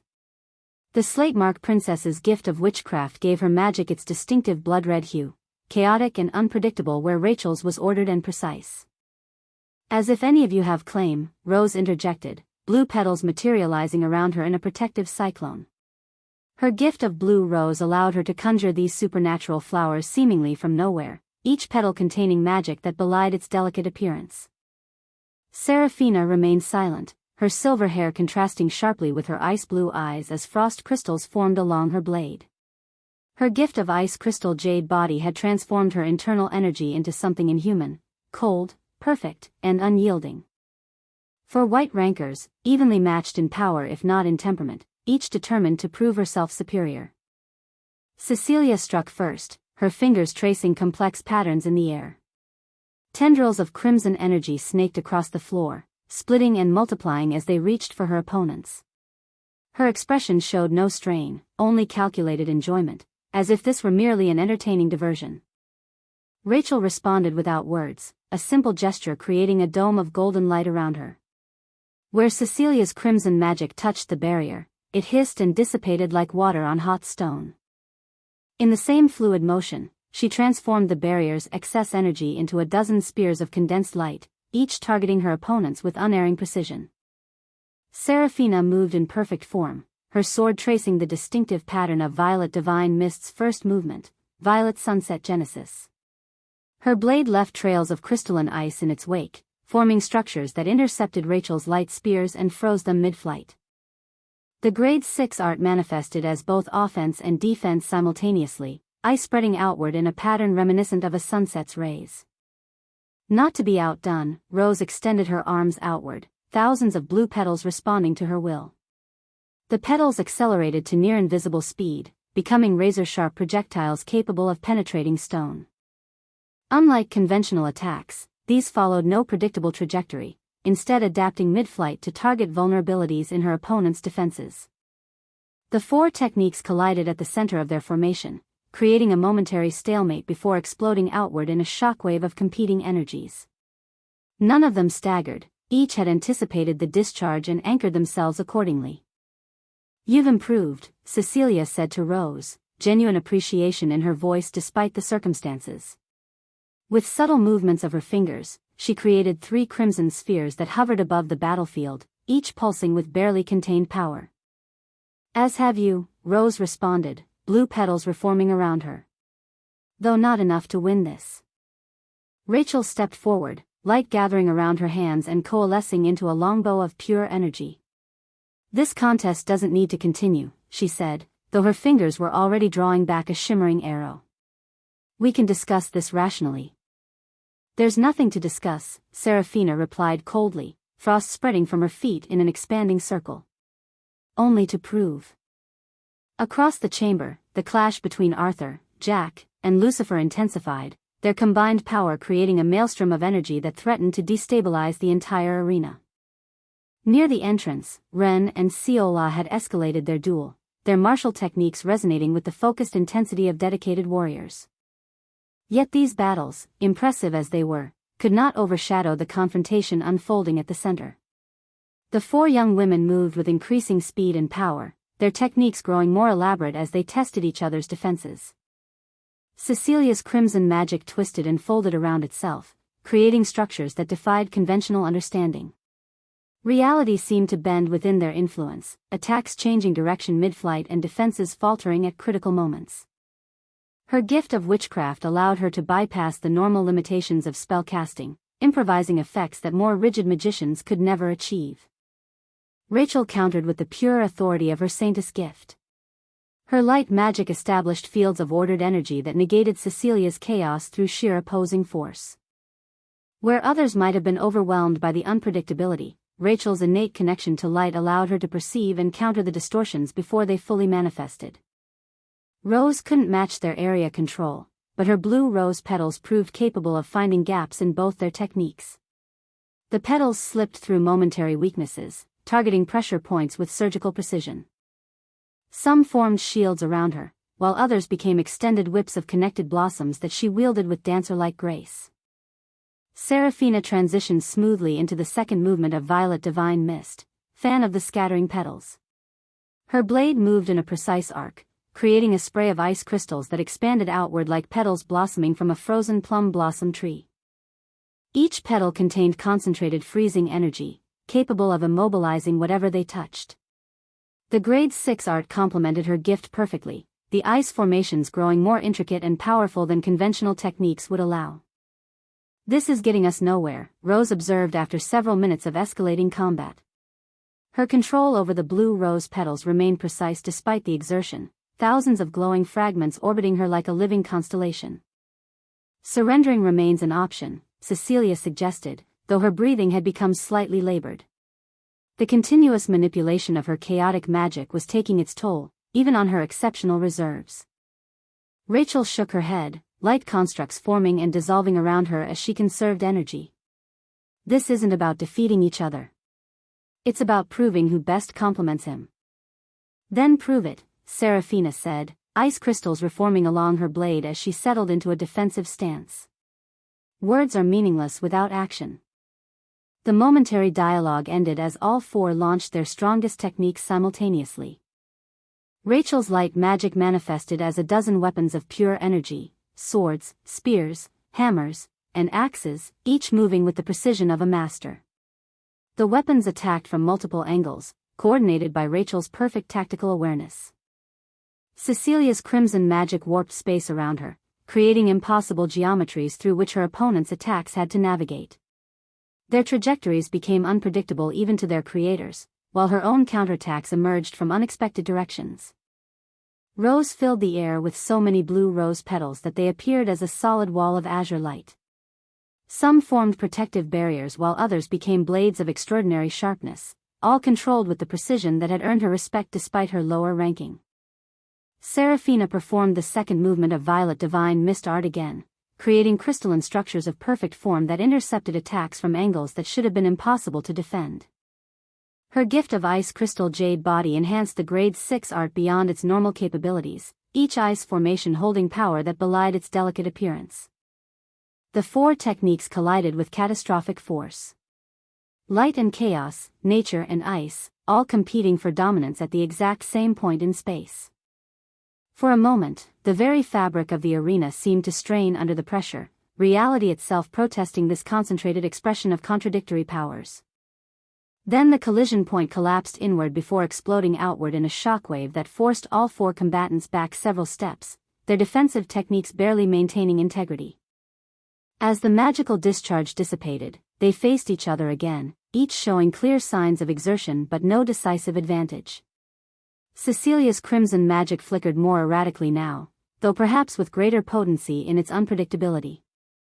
Rachel's light constructs had diminished in number but increased in density and resilience. Rose commanded fewer petals, but each glowed with more concentrated power. Seraphina's ice formations had become more precise, focusing quality over quantity. "It appears we are evenly matched," Rachel observed, dismissing her remaining light constructs to conserve energy. "For the moment," Cecilia replied, though her usual confidence was tempered by the reality of the situation. Despite her chaotic magic's versatility, she couldn't overcome the combined defenses of her rivals. Rose lowered her hands slightly, the blue petals settling into a gentle orbit around her. "This could continue until we all collapse from exhaustion, and Arthur would still be dealing with Jack and Lucifer." Seraphina remained in stance for a moment longer before finally relaxing her posture marginally, the ice on her blade not melting but reconfiguring into a more efficient formation. "Inefficient," she stated simply. The four regarded each other with newfound respect. Each had demonstrated tremendous skill and power, yet none had proven decisively superior. They were in a complete slatemate. Chapter 350, Crown Challenge, 12. Lucifer, Jack, and I stood in a triangular formation at the heart of the Crown Challenge arena, each of us measuring the others with calculated precision. The distant sounds of combat from the four girls' battle created a fitting backdrop to our own impending clash. "Arthur, do you feel confident?" Luna asked in my mind, her Chelan presence cool and steady at the edges of my consciousness. "Of course," I responded, feeling my heart accelerate with a familiar rhythm. The anticipation of genuine challenge hummed through my veins, awakening something I'd kept carefully controlled since arriving at Mythos Academy. The danger of battle. The primal thrill of facing worthy opponents. How long had it been since I'd felt this particular tension? This electric certainty that miscalculation meant defeat? Too long, perhaps. Jack rolled his shoulders, flames already dancing between his fingertips. His trademark smirk couldn't quite hide the focus in his eyes. Been waiting for this since orientation, Nightingale. Let's see if your tactics work when you're the one getting hit. Lucifer remained silent, his emerald eyes betraying nothing as he assumed a perfect starting position. His long sword, identical in length to mine but with subtle differences in balance and guard design, reflected the ethereal light of the crown at the center of the chamber. I adjusted my grip, settling into a stance that appeared casual but would allow for immediate response. Shall we begin, then? Jack answered with a testing volley of flame darts, fast but lacking his usual destructive power. They splashed harmlessly against my mana shield as I catalogued his casting speed, trajectory choices, and energy efficiency. Lucifer used the momentary distraction to close distance, his blade moving in a textbook-perfect arc that forced me to parry rather than dodge. The clash of our swords sent a metallic ring echoing through the chamber. I could feel him measuring my strength, my reaction time, my technique. Competent, he murmured, disengaging smoothly before I could counter. But predictable. I smiled at the deliberate provocation, responding with a sequence of 3 strikes, each intentionally telegraphed to observe how he would respond. As expected, his defenses were impeccable, no wasted movement, no unnecessary flourish. Jack circled around, forcing me to divide my attention. His second attack carried more weight, a spiral of concentrated heat that required actual effort to disperse. Stop holding back, he called, genuine excitement creeping into his voice. We all know you're sandbagging. Patience, I replied, stepping into a flanking position that forced them to adjust their formations. We have time. The dance continued for several minutes, probing attacks, measured defenses, calculated retreats. None of us committed fully, each saving our true capabilities for when they would provide decisive advantage. Jack's flames grew progressively hotter but remained controlled. Lucifer's swordplay increased in complexity but retained perfect efficiency. My own techniques revealed just enough to maintain their interest without exposing my core strategies. I launched a counterattack that forced Lucifer into a defensive sequence. Jack took advantage of my commitment, unleashing a sheet of flame that separated me from Lucifer. Enough warm-up, he declared, genuine power now gathering around him as the temperature in our section of the arena rose significantly. Time to see what the top-ranked student is really made of. He punctuated his statement with a concentrated fireball that carried enough destructive force to breach standard defensive barriers. Rather than block or evade, I stepped into the attack, reading its energy pattern through enhanced soul vision. With precise timing, I redirected its momentum, adding my own mana to the equation. The modified fireball curved around me and headed toward Lucifer, who dispersed it with a precise slash of his sword, his eyes narrowing at my technique. Interesting, he said. I felt it then, the final pieces falling into place. Luna's energy merging seamlessly with mine, no longer distinct consciousnesses working in tandem but a unified system operating with perfect synchronization. The culmination of months of practice and meditation. Jack launched himself forward, abandoning ranged attacks for a surprise close-quarters assault, his fist wreathed in concentrated flame. Faster than he'd shown previously, but now I could see the movement before it happened, reading the subtle shifts in his mana flow, the microscopic tells in his musculature. I pivoted at the last possible moment, my body moving with newfound precision. The crescent kick connected cleanly with Jack's liver, delivered with exactly the force required to incapacitate without causing lasting damage. His eyes widened in genuine surprise as his momentum faltered, his body responding involuntarily to the perfectly placed strike. Assimilation is finally complete, I said quietly, more to myself than to my opponents. As Jack struggled to regain his balance, my mind suddenly pulled inward, the present battle fading as memories surfaced with vivid clarity. After losing Emma, I wanted to get stronger. I spent the majority of the next year learning as many martial arts as possible. Not just studying them, immersing myself in them. Kickboxing, Muay Thai, Kyokushin Karate, Jeet Kune Do. I absorbed them all while systematically rebuilding my body to create a fighting style uniquely my own. A system engineered for maximum efficiency with minimum energy expenditure. Sweat dripped down my face as I launched punch after punch, each one flowing seamlessly into the next. There was mathematical precision in the way I combined different styles into the most effective techniques I could devise. Each movement optimized through countless repetitions and refinements. Enough, a voice snapped me out of my trance-like state. I stopped immediately, catching the rebounding punching bag with an outstretched palm. "Master," I greeted him, my breathing controlled despite the intensity of my training. "I told you that you don't need to call me master," he responded as he examined the bag, noting the deformation where my strikes had repeatedly landed with perfect consistency. "Your fighting style has already neared perfection, Arthur. The only thing holding you back is your growing body." "Yes," I nodded, accepting his assessment. "I was able to combine your CQC and Jeet Kune Do teachings perfectly, Master." He turned toward me, his expression softening in a way I rarely witnessed. "But you know that it doesn't matter, right, Master?" I questioned, though I already anticipated what he would say. "I am one of the best martial artists in the world, but against a trained soldier with a pistol, I would die as long as I don't have the element of surprise or he isn't too close to me," Master sighed, his voice carrying the weight of experience. "That is merely the truth. Pursuing martial arts for strength is fine, but it won't get you the results you want." "My results?" I muttered, the image of Emma falling flashing unbidden through my mind. "In the end, it won't be possible for you to beat them," he explained, his tone gentle but firm. "When I saved you against those three in the rain, I was lucky that I attacked the one person with the gun first, and despite being trained, they were tired and underestimated me. Otherwise, I would have died." I clenched my fists at his words, knowing their truth but rejecting their finality. "This isn't a world of fantasy," he said, placing a calloused hand on my shoulder. "I don't think this is useless. But this won't achieve what you want it to achieve." He had been right, of course. In that world, my first world, the laws of physics were immutable, the limitations of the human body absolute. No amount of training could overcome the fundamental realities of existence.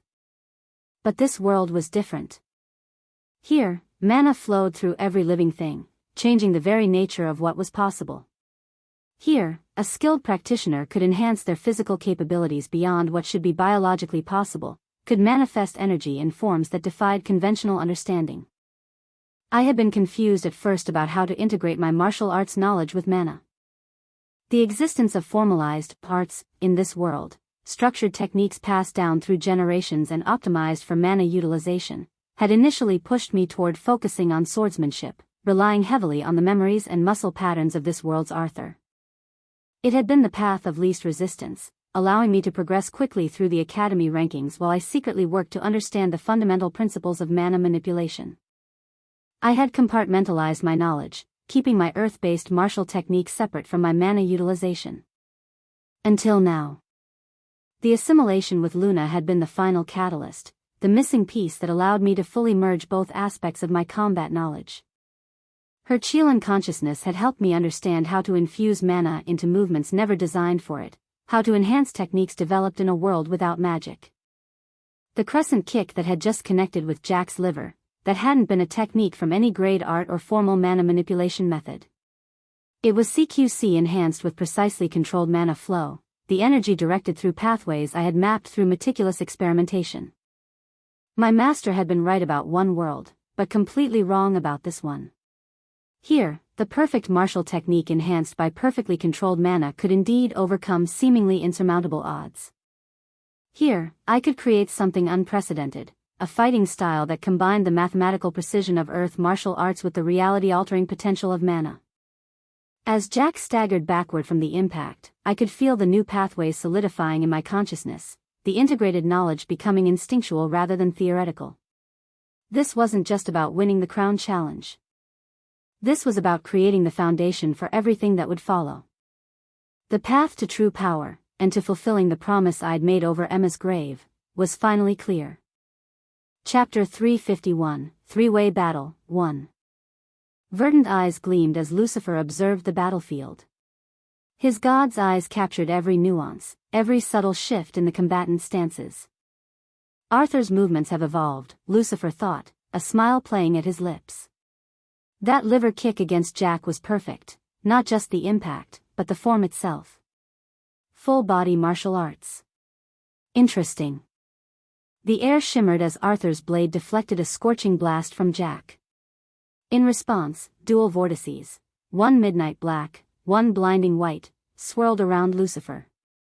Black mana and white mana, his full potential awakening. Can't hold back anymore, Lucifer decided, shifting into the opening stance of the Myth of the Northern Peak. Before he could complete the sequence, the air around him darkened. Too slow, Arthur materialized beside him, sword forcing Lucifer's blade downward, shattering his stance. Lucifer's eyes widened as he channeled dual mana through his weapon to resist. But Arthur was already moving ahead. He abandoned his sword, leaving it pressing down with enhanced gravitational aura. In the split-second opening, Arthur launched a front kick. Lucifer read the movement with his enhanced sight and moved to block. A feint? Lucifer realized a little late, raising his hand to intercept the Brazilian kick. I blocked, he began to think as he thrust his sword toward Arthur's exposed side. Nice try, Arthur muttered as a brilliant flash of pure light crashed against Lucifer. Though he managed a shield of white mana, the impact hurled him backward. That pure light. It's Rachel's, Lucifer realized, spitting blood. His attention shifted to Jack, who advanced on Arthur with hands wreathed in writhing flames. Jack unleashed a barrage of fire spells, each more intense than the last. The air crackled as a spiraling column of white-hot flames twisted toward Arthur like a hungry serpent. Arthur pivoted with fluid precision. His blade sliced through Jack's spell, redirecting the blazing energy skyward where it erupted in a cascade of embers. Jack slammed both palms against the ground. A wave of flame rippled outward, encircling Arthur from all directions. A faint smile crossed Arthur's face. Luna's golden sigils flickered along his arms as he tapped into lucent harmony, his soul resonance borrowing Luna's mythic body. With a gesture that bent space itself, he compressed the flames, crushed them by drowning them with deep dark. Get out! Jack snarled, barely dodging his own redirected attack. Lucifer seized the distraction, centering himself. The first movement of the Myth of the Northern Peak, Winter's Ascent, crystallized the air as ice elementals formed at his command, spiraling upward in a protective barrier. His yin-yang body pulsed with dual energy, right side gleaming white, left side absorbing light. Within this cocoon, he prepared his next attack. The second movement of the Myth of the Northern Peak, Northern Gale, sent ice shards outward as hurricane-force winds erupted from his position, targeting both opponents. Jack countered with a wall of flame that melted the projectiles. Arthur executed his Tempest dance, each movement increasing his momentum as he weaved between the frozen missiles, dodging some and destroying others, closing on Lucifer. Getting better, Arthur said, sword materializing back in his hand as gravity bent to his will. Still not enough. His God Flash movement carried him beyond Lucifer's enhanced vision. Lucifer reacted on instinct, channeling dual mana through his blade. The third movement of the Myth of the Northern Peak, Frozen Zenith. Meanwhile, Arthur's sword was clad in blinding pure light. God Flash. The two movements met in a powerful clash, Lucifer being able to predict God Flash with his god's eyes. However, Arthur continued to advance towards Lucifer with his sword. A flurry of strikes followed, too swift to count. Lucifer blocked the first 10 strikes, parried the next 5, but the subsequent barrage overwhelmed even his god's eyes. Sword strikes mixed with palm strikes, elbow drives, and kicks in a seamless flow. He felt ribs crack. Blood splattered from his lips, but Lucifer lunged forward, his sword a gleaming arc. Arthur blocked, exactly as Lucifer anticipated. A feint of his own, and in the instant Arthur's guard was committed, Lucifer unleashed a barrage targeting pressure points across Arthur's body, limbs blurring with preternatural speed. Learned some new tricks too, Lucifer thought with satisfaction as his final strike connected with Arthur's sternum. But there was no impact. No reaction. No damage. Lucifer's eyes widened. Despite channeling enhanced aura into every blow, Arthur hadn't even flinched. The crimson bone armor gleamed across his form, while Luna's golden sigils pulsed beneath, visible even through the armor. What the hell is his body made of? Lucifer wondered, a cold realization creeping up his spine. Their exchange was interrupted by a blistering wave of heat as Jack returned. His body became a living conduit for flame, the white fire coating his form's shifting hue, edges tinged with light gray hiding something deeper. Forgetting someone? Jack sneered, voice distorted by power. He directed concentrated flame toward Arthur, who raised a single hand wreathed in deep dark energy. The collision cratered the ground beneath them. Arthur stood unmoving, the deep dark absorbing Jack's flames while the crimson armor remained unmarked. How the hell, Jack muttered. Lucifer saw his opportunity, weaving a complex pattern with his blade. Elemental convergence flowed through him as he simultaneously channeled water, fire, lightning, wind, earth, and ice into a single devastating attack. The elements spiraled around his blade, creating a prismatic edge humming with destructive potential. Try this on for size, Lucifer's eyes blazed as he executed the third movement of his art, Frozen Zenith. The area crystallized as reality itself seemed to freeze.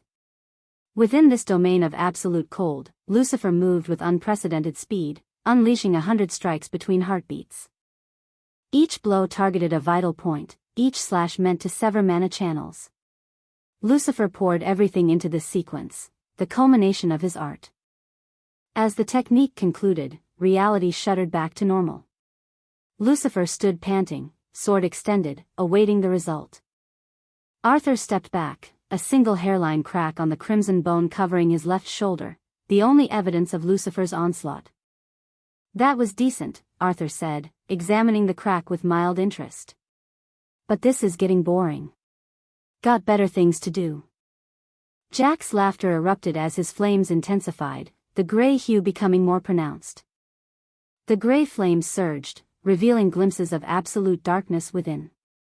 You haven't seen anything yet, Jack growled, eyes reflecting twin voids as the abyssal flames strengthened his nirvana flames. The convergence of realms spell drew upon both flame sources simultaneously. The resulting conflagration twisted reality, distorting light as it hungered for more power. Instead of dismay, Lucifer felt his heart race with unexpected joy. This was what he'd been waiting for. Actual challenge. Real growth. About damn time things got interesting, Lucifer grinned, wrapping streams of white and black mana around his body into flowing enhanced aura armor. The energy crackled across his skin, a manifestation of his evolving potential. Where black and white met, a new power emerged, neither light nor dark but something transcendent. Arthur observed with calculating eyes, Luna's sigils now covering both arms entirely through his soul resonance gift. Fine, he shrugged, allowing Erebus to manifest fully. The crimson bone armor thickened, growing more elaborate as the Lich's power merged with Arthur's. Temporal distortion bent time and space around him as he executed God Flash, Eternal Moment.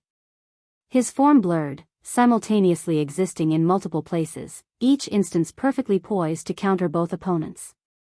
Now we're talking, Arthur's voice echoed from multiple locations at once. The three warriors converged in a storm of movement and power. Jack's abyssal-enhanced flames matched Arthur's speed, leaving trails of distorted space. Lucifer moved like a shadow between light and darkness, his dual mana armor deflecting devastating blows. They exchanged hundreds of strikes in mere seconds.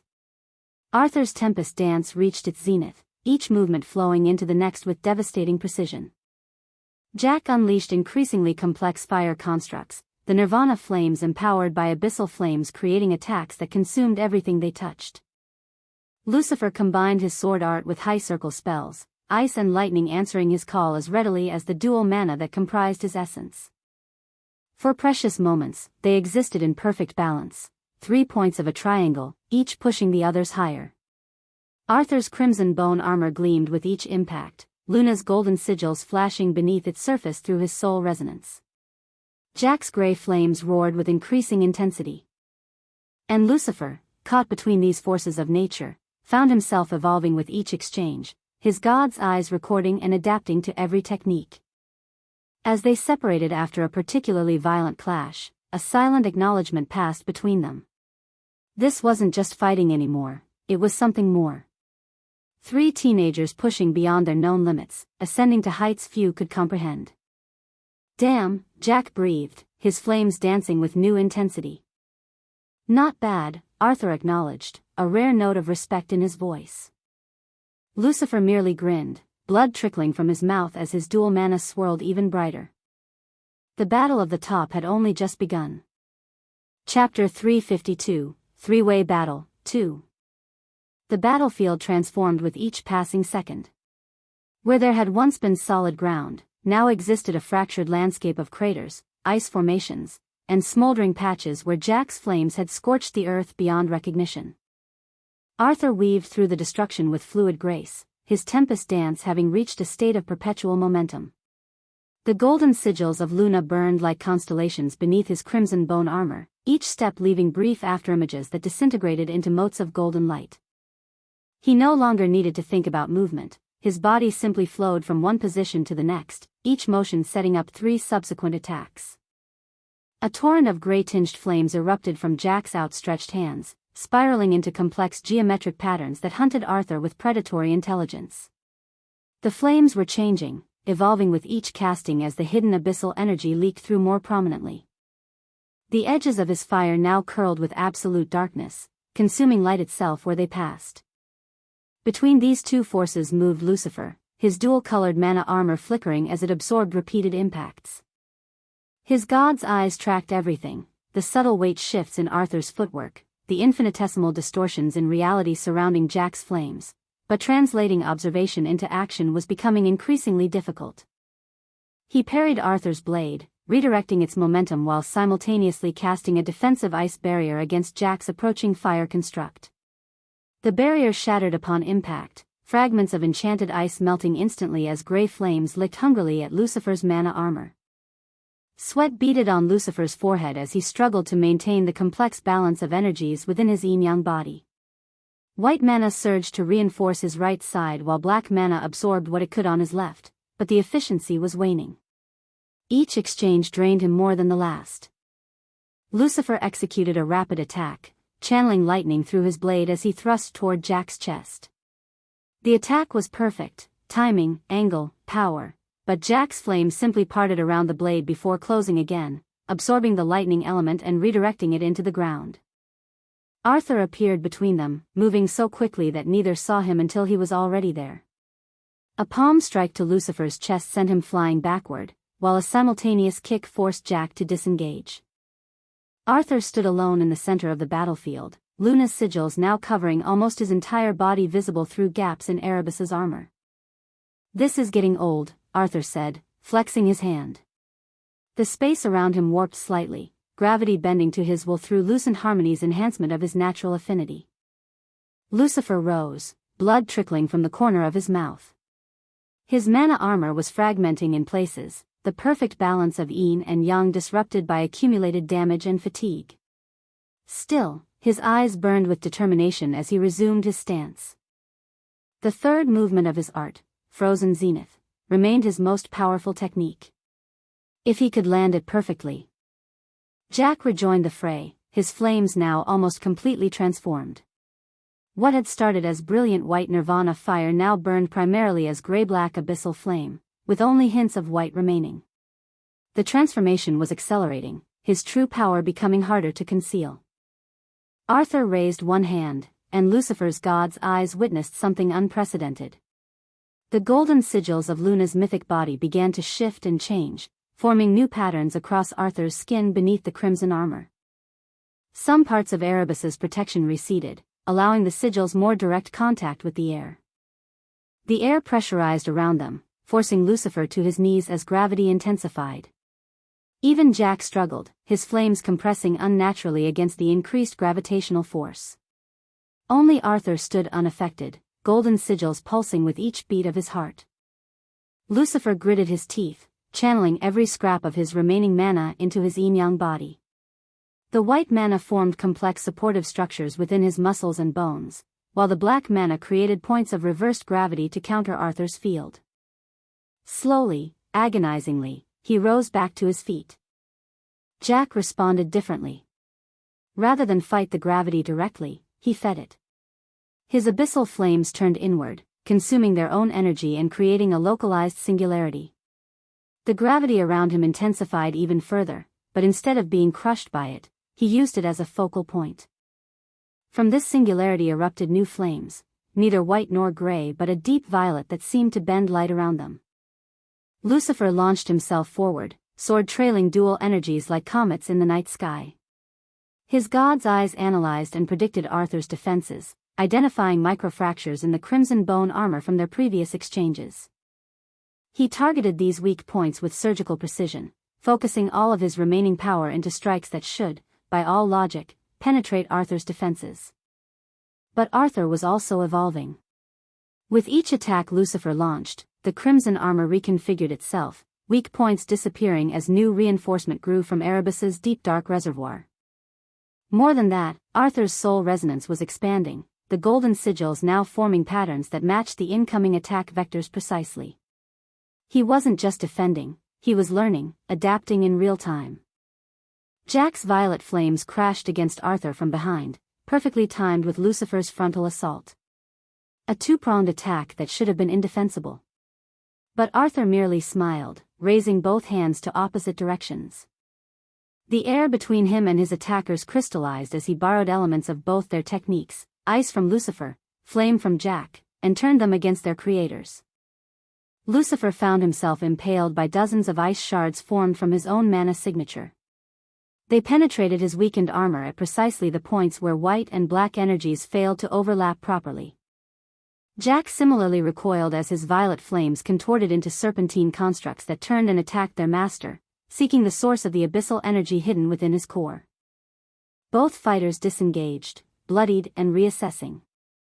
He's countering everything, Lucifer thought, his god's eyes working overtime to analyze what they'd just witnessed. This wasn't just combat superiority, Arthur was physiologically adapting to their attacks through Luna's mythic body, enhanced by his own soul resonance. Worse, he was utilizing aspects of their own techniques against them, suggesting his soul resonance extended beyond borrowing and into a form of mimicry. Jack's flame settled back into a more stable gray-white configuration as he struggled to maintain his nirvana disguise over the abyssal core. He was breathing heavily, but his eyes reflected calculated fury rather than exhaustion. Lucifer's mind raced, analyzing everything he'd observed about his opponents. Arthur's techniques, powerful as they were, required specific positioning. His god flash created multiple instances, but they existed in a defined pattern. Jack's flames, for all their destructive potential, emanated from limited casting points on his body. There were weaknesses, small, temporary, but real. The air temperature plummeted as Lucifer initiated the first phase of frozen zenith once more. But this time, he modified the technique, sacrificing power for subtlety. Instead of creating a dome of absolute zero, he formed thousands of microscopic ice crystals that hung suspended in the air around them, nearly invisible to anyone without his enhanced perception. Arthur noticed the change immediately, his own enhanced senses warning of the subtle manipulation. He responded by accelerating his tempest dance, moving so quickly that the air around him superheated, melting any ice crystals that came too close. Jack seized the opportunity to launch a devastating combination attack, unconcerned with the ice surrounding them. Violet-tinged flames erupted from his hands, feet, and even his mouth as he unleashed techniques that blurred the line between spellcasting and martial arts. His body became a conduit for fire in all its forms, each movement generating new flame constructs. Lucifer and Arthur found themselves momentarily allied by circumstance, both defending against Jack's overwhelming assault. Lucifer's ice crystals formed temporary shields while Arthur's crimson bone armor expanded to cover more of his body, transforming into a semi-fluid state that absorbed and redirected incoming flames. In the chaos, Lucifer observed something crucial. When Arthur defended against certain flame configurations, the golden sigils beneath his armor briefly fluctuated, struggling to adapt to the abyssal elements hidden within Jack's fire. A microsecond of vulnerability, but to Lucifer's god's eyes, it might as well have been an eternity. He altered his strategy immediately, no longer attempting to penetrate Arthur's defenses directly. Instead, He began shaping his ice constructs to mimic the specific flame patterns that caused Arthur's sigils to fluctuate. It wasn't a perfect replication. Ice couldn't truly impersonate abyssal flame, but the geometric patterns were similar enough to trigger the same defensive response. Arthur recognized Lucifer's strategy too late. As Jack continued his frontal assault with increasingly exotic flame constructs, Lucifer's ice formations attacked from behind, targeting the precise moments when Arthur's sigils reconfigured to defend against the abyssal elements. The ice penetrated, if only for an instant, creating fracture lines across the crimson armor. But Arthur was not one to be outmaneuvered for long. Even as the first fractures appeared in his armor, he adapted. The golden sigils rearranged themselves into a new configuration, one that could simultaneously counter both fire and ice. The crimson bone flowed like liquid before re-solidifying in a more comprehensive protection. Jack recognized what Lucifer was attempting and, surprisingly, adjusted his own attack patterns to complement the strategy. Was it cooperation or simply opportunism? Either way, the combined assault forced Arthur to expend more energy on defense than he had at any previous point. For a brief moment, it seemed the tide might turn. Then Arthur smirked as Erebus's influence surged through the crimson armor. The fractures sealed themselves, and the bone material darkened to a deep burgundy, almost black in places as more deep dark energy flowed through the connection with the Lich. "You almost had me," Arthur acknowledged, genuine amusement in his voice. "Almost." With a swift, fluid motion, Arthur deepened his soul resonance with Luna. The golden sigils across his body brightened and spread further, creating more complex patterns that enhanced his borrowed mythic body. Simultaneously, he allowed Erebus greater influence, the crimson bone armor becoming more responsive, almost liquid in how it moved with his body. Lucifer's god's eyes tracked the transformation, witnessing how Arthur perfectly balanced the two energies under harmonization of loosened harmony. The golden light of Luna's sigils didn't fight against Erebus's deep dark energy. Instead, they complemented each other, creating a synergy that amplified both powers. The crimson armor flowed seamlessly with the golden sigils, creating a hybrid protection that responded instantly to threats from any direction. Arthur's eyes reflected the dual energies now fully harmonized, gold from Luna's power and the distinctive shadowy depth of Erebus's deep dark, perfectly controlled through his soul resonance. Jack responded by finally abandoning all pretense. His flames turned into a pure gray, a complete and perfect mix of nirvana and abyssal flames. Lucifer stood between these two transcendent forces, his mana reserves critically low, his god's eyes straining to process what they witnessed. He was reaching his limit while his opponents were still ascending.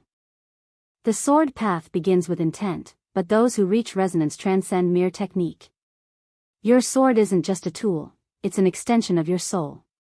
When desperation strips away all pretense, when your desire to grow stronger becomes your only reality, that's when your sword might answer. He dismissed it then as philosophical nonsense. The sword path progression was clear: intent, then focus, then resonance much later if one was talented enough. Skipping stages was impossible. Yet here he stood, depleted and outmatched, with nowhere to go but beyond his limits.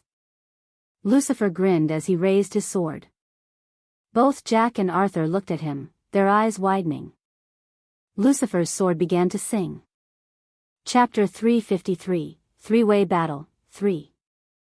These two are really something else, I thought, studying Jack and Lucifer as we circled each other across the shattered battlefield.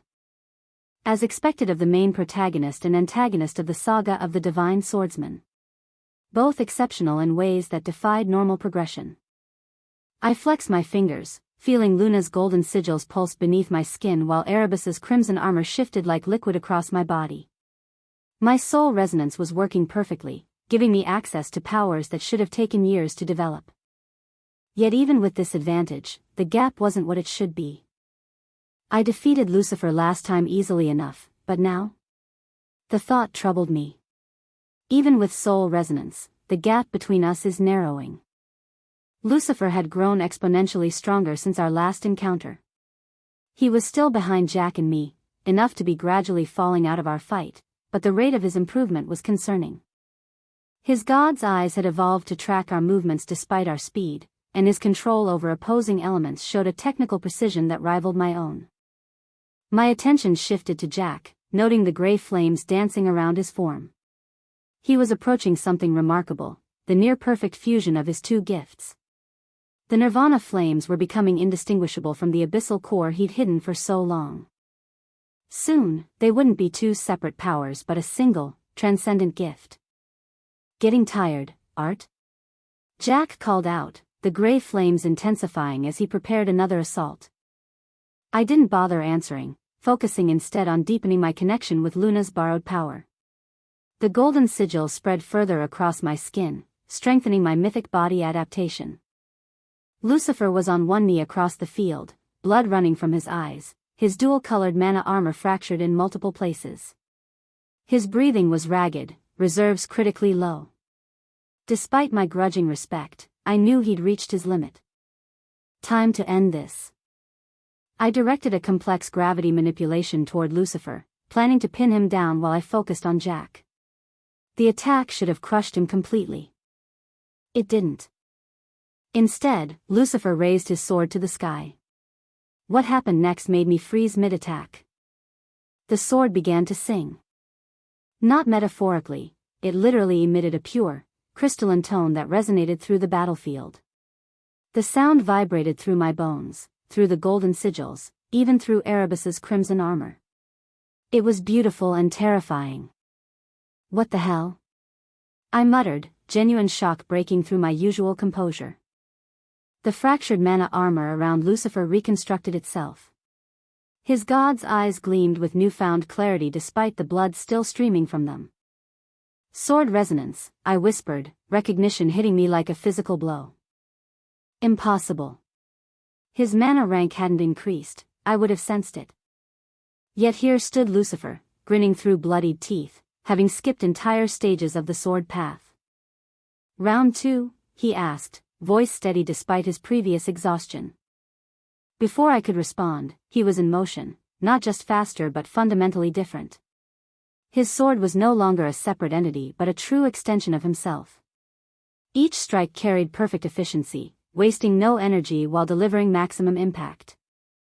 I barely raised my defense in time as his blade crashed against Erebus's armor.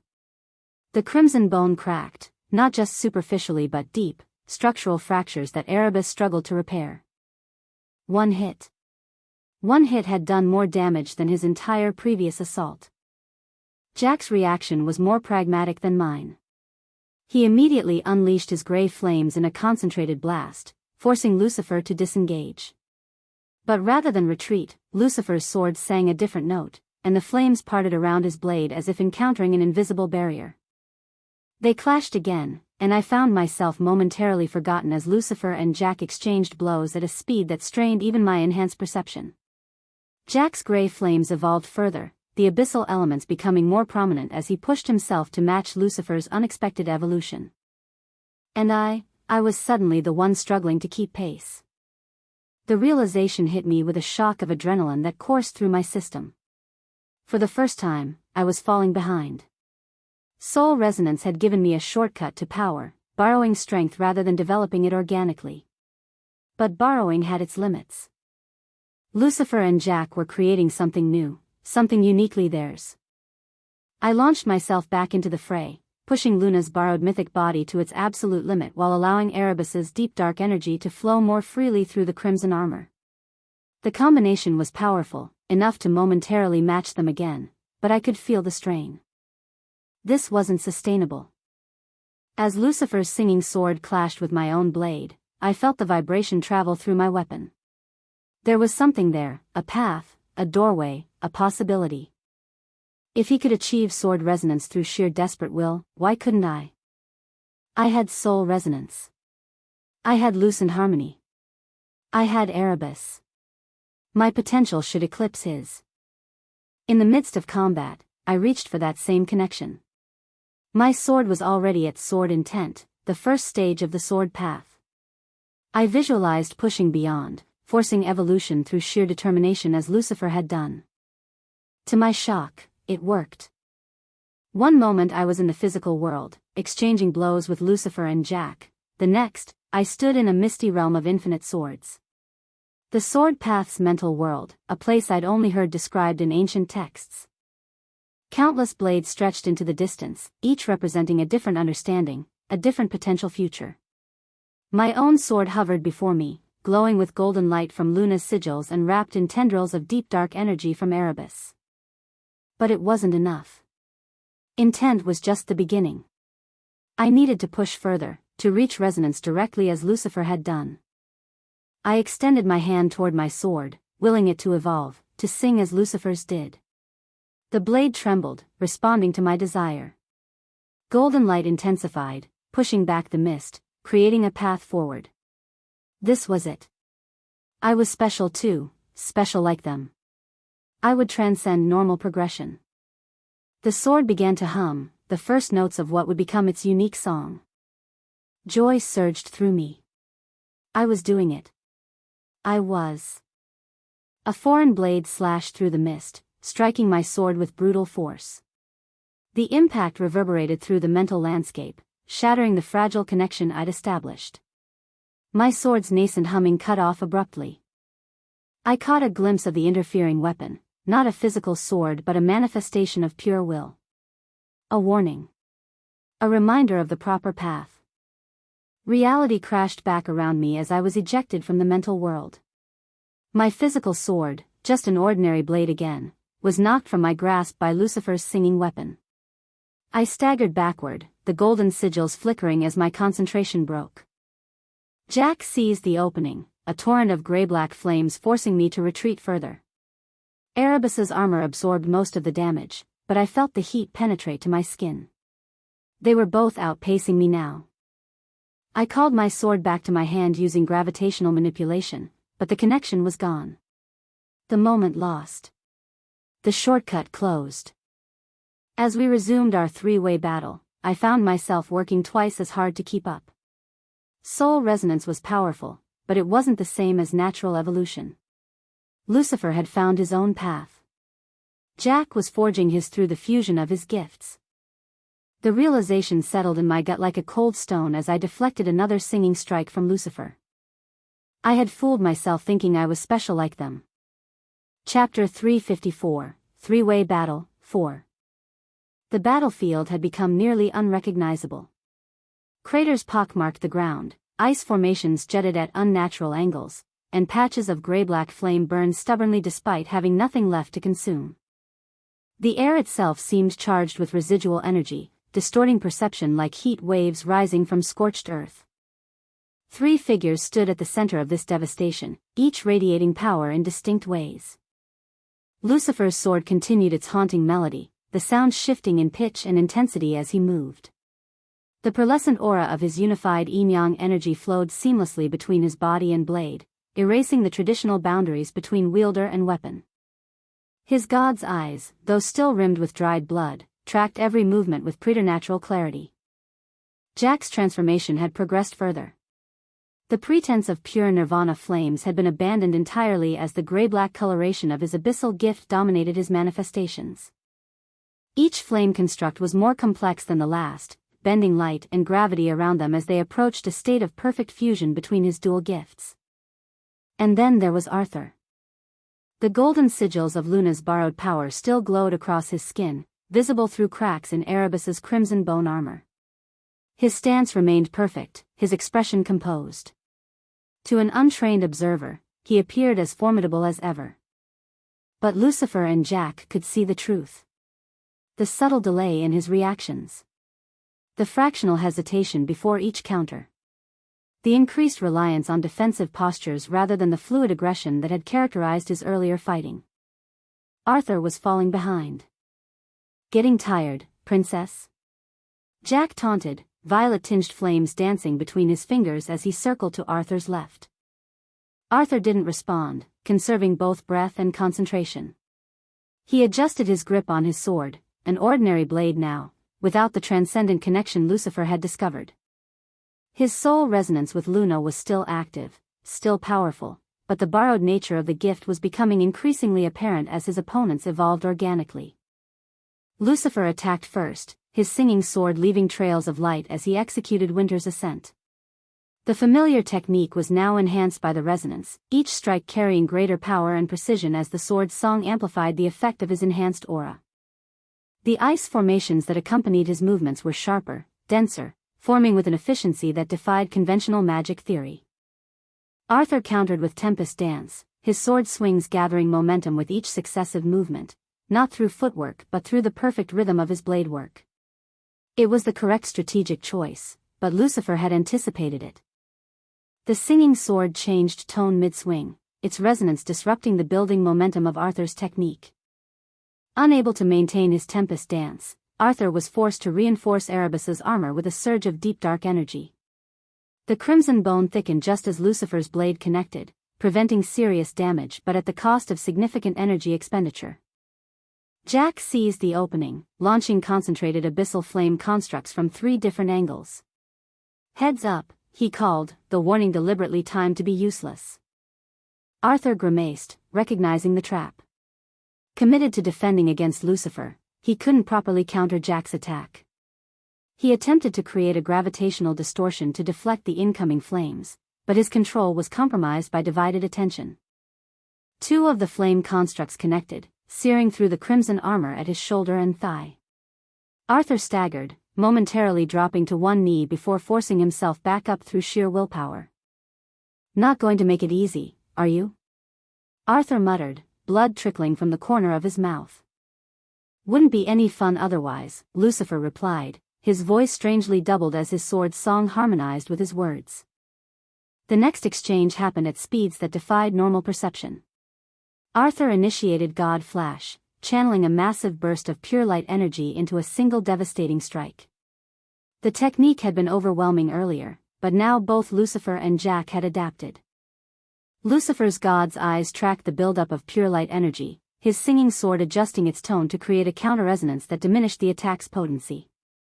Jack's flames spread in a precise geometric pattern, creating a net that would absorb and redirect the incoming pure light.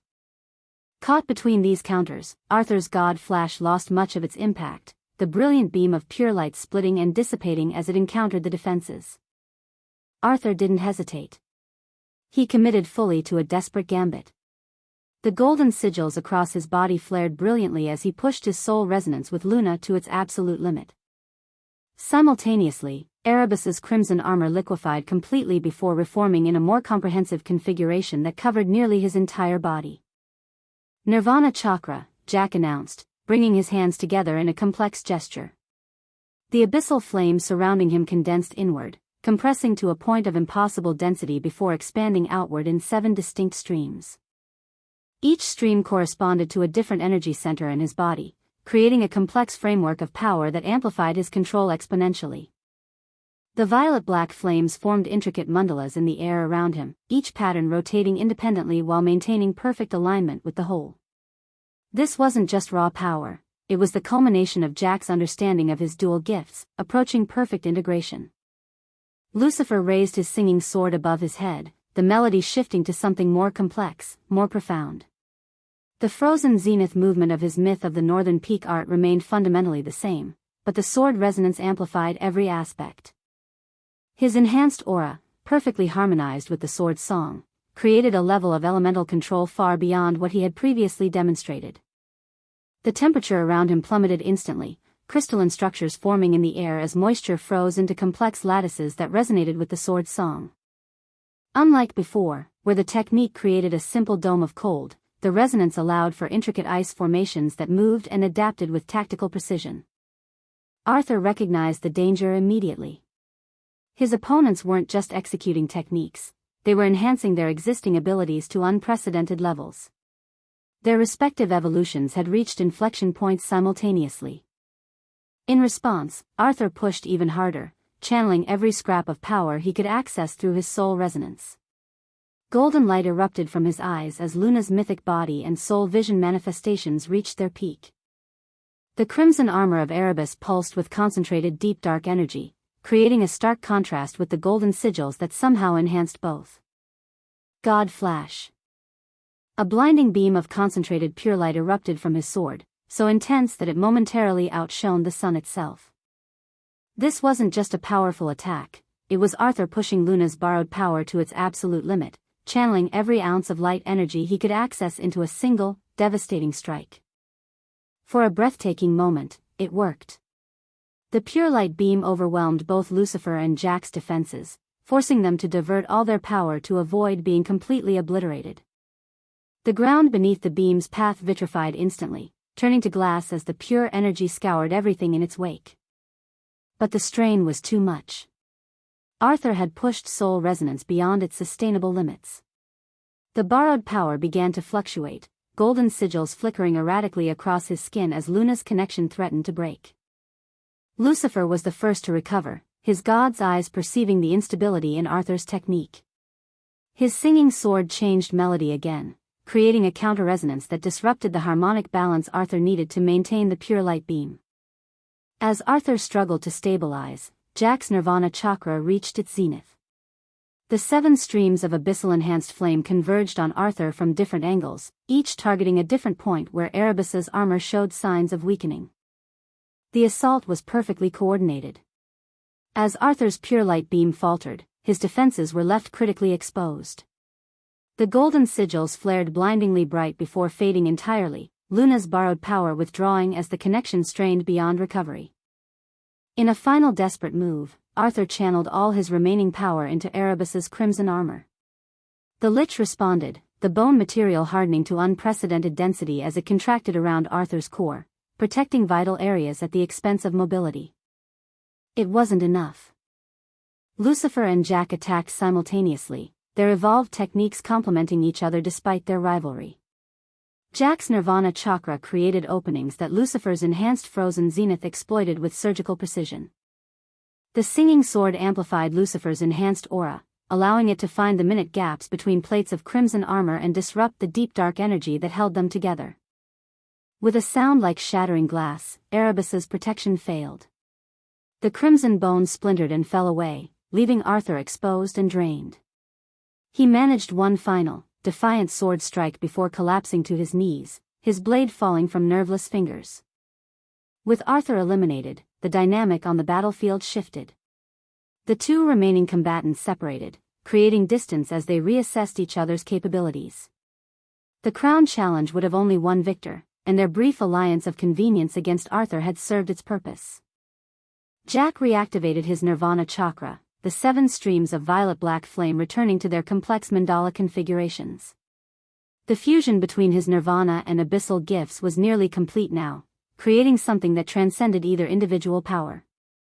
Lucifer's singing sword responded, its melody becoming more focused, more precise. His enhanced aura, perfectly in sync with the blade's resonance, flowed around him in patterns that mirrored the sword's song. His god's eyes tracked every subtle shift in Jack's stance, every minute fluctuation in his flame constructs. Arthur limped to the edge of the battlefield, collapsing against a fractured boulder to watch the conclusion. Despite his elimination, a faint smile played at his lips. There was something pure about witnessing 2 exceptional talents pushing each other to new heights. The final clash between Jack and Lucifer lasted nearly 30 minutes, though to observers it seemed both instantaneous and eternal. Neither could gain a decisive advantage. Each time Jack's flames threatened to overwhelm Lucifer's defenses, the singing sword would change its tone, its resonance creating new patterns in Lucifer's enhanced aura that neutralized the threat. Similarly, whenever Lucifer's sword came close to landing a decisive blow, Jack's Nirvana chakra would adapt, creating shields or counterattacks that maintained the stalemate. As sunset approached, both combatants found themselves at their absolute limits. Jack's flames had dimmed considerably, the perfect fusion between his gifts becoming harder to maintain as exhaustion set in. Lucifer's sword sang more quietly, its notes less distinct as his concentration wavered. Their final exchange was almost anticlimactic in its simplicity. Jack launched a concentrated beam of violet-black flame directly at Lucifer's center mass. Simultaneously, Lucifer executed a perfect thrust with his singing sword, aiming for Jack's heart. Both attacks connected. Jack was thrown backward by the impact of the singing sword, though his hastily erected flame shield prevented a fatal wound. Lucifer similarly staggered as the flame beam scorched through his pearlescent aura, leaving a smoking wound across his chest. For a breathless moment, both remained standing, swaying slightly as they fought to maintain consciousness. Then, as if choreographed, they collapsed simultaneously to the broken ground. Draw. Chapter 355, Three-Way Battle, 5. How incredible, Leon whispered, his eyes fixed on the massive holographic display that projected the battlefield in real time.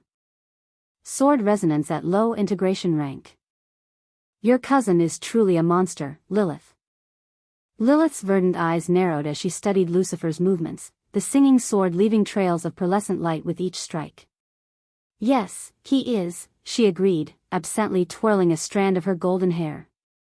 I wasn't expecting this either. Well, the one prophesied to be the next hero is special after all, Jaehyun added, his voice carrying a mixture of admiration and wariness. He leaned forward, elbows on his knees, as Jack's violet-black flames countered another of Lucifer's strikes with perfect precision. Maylin remained silent, her golden eyes tracking every movement on the screen with analytical intensity. Her expression betrayed nothing, but the slight tension in her shoulders spoke volumes. The battle continued to unfold, with Arthur clearly beginning to lag behind the other two combatants. His movements, while still technically perfect, lacked the transcendent quality that now characterized Jack and Lucifer's exchanges. He got much stronger, but it's a shame, Valerie said, the sympathy in her voice clearly directed at Arthur. She sighed, adjusting her position on the ornate viewing chair.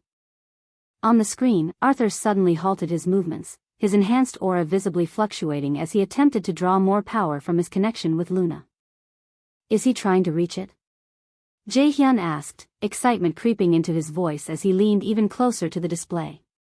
Sword resonance too. Everyone in the observation chamber fell silent, collective breath held as they watched Arthur struggle to achieve the same breakthrough Lucifer had managed.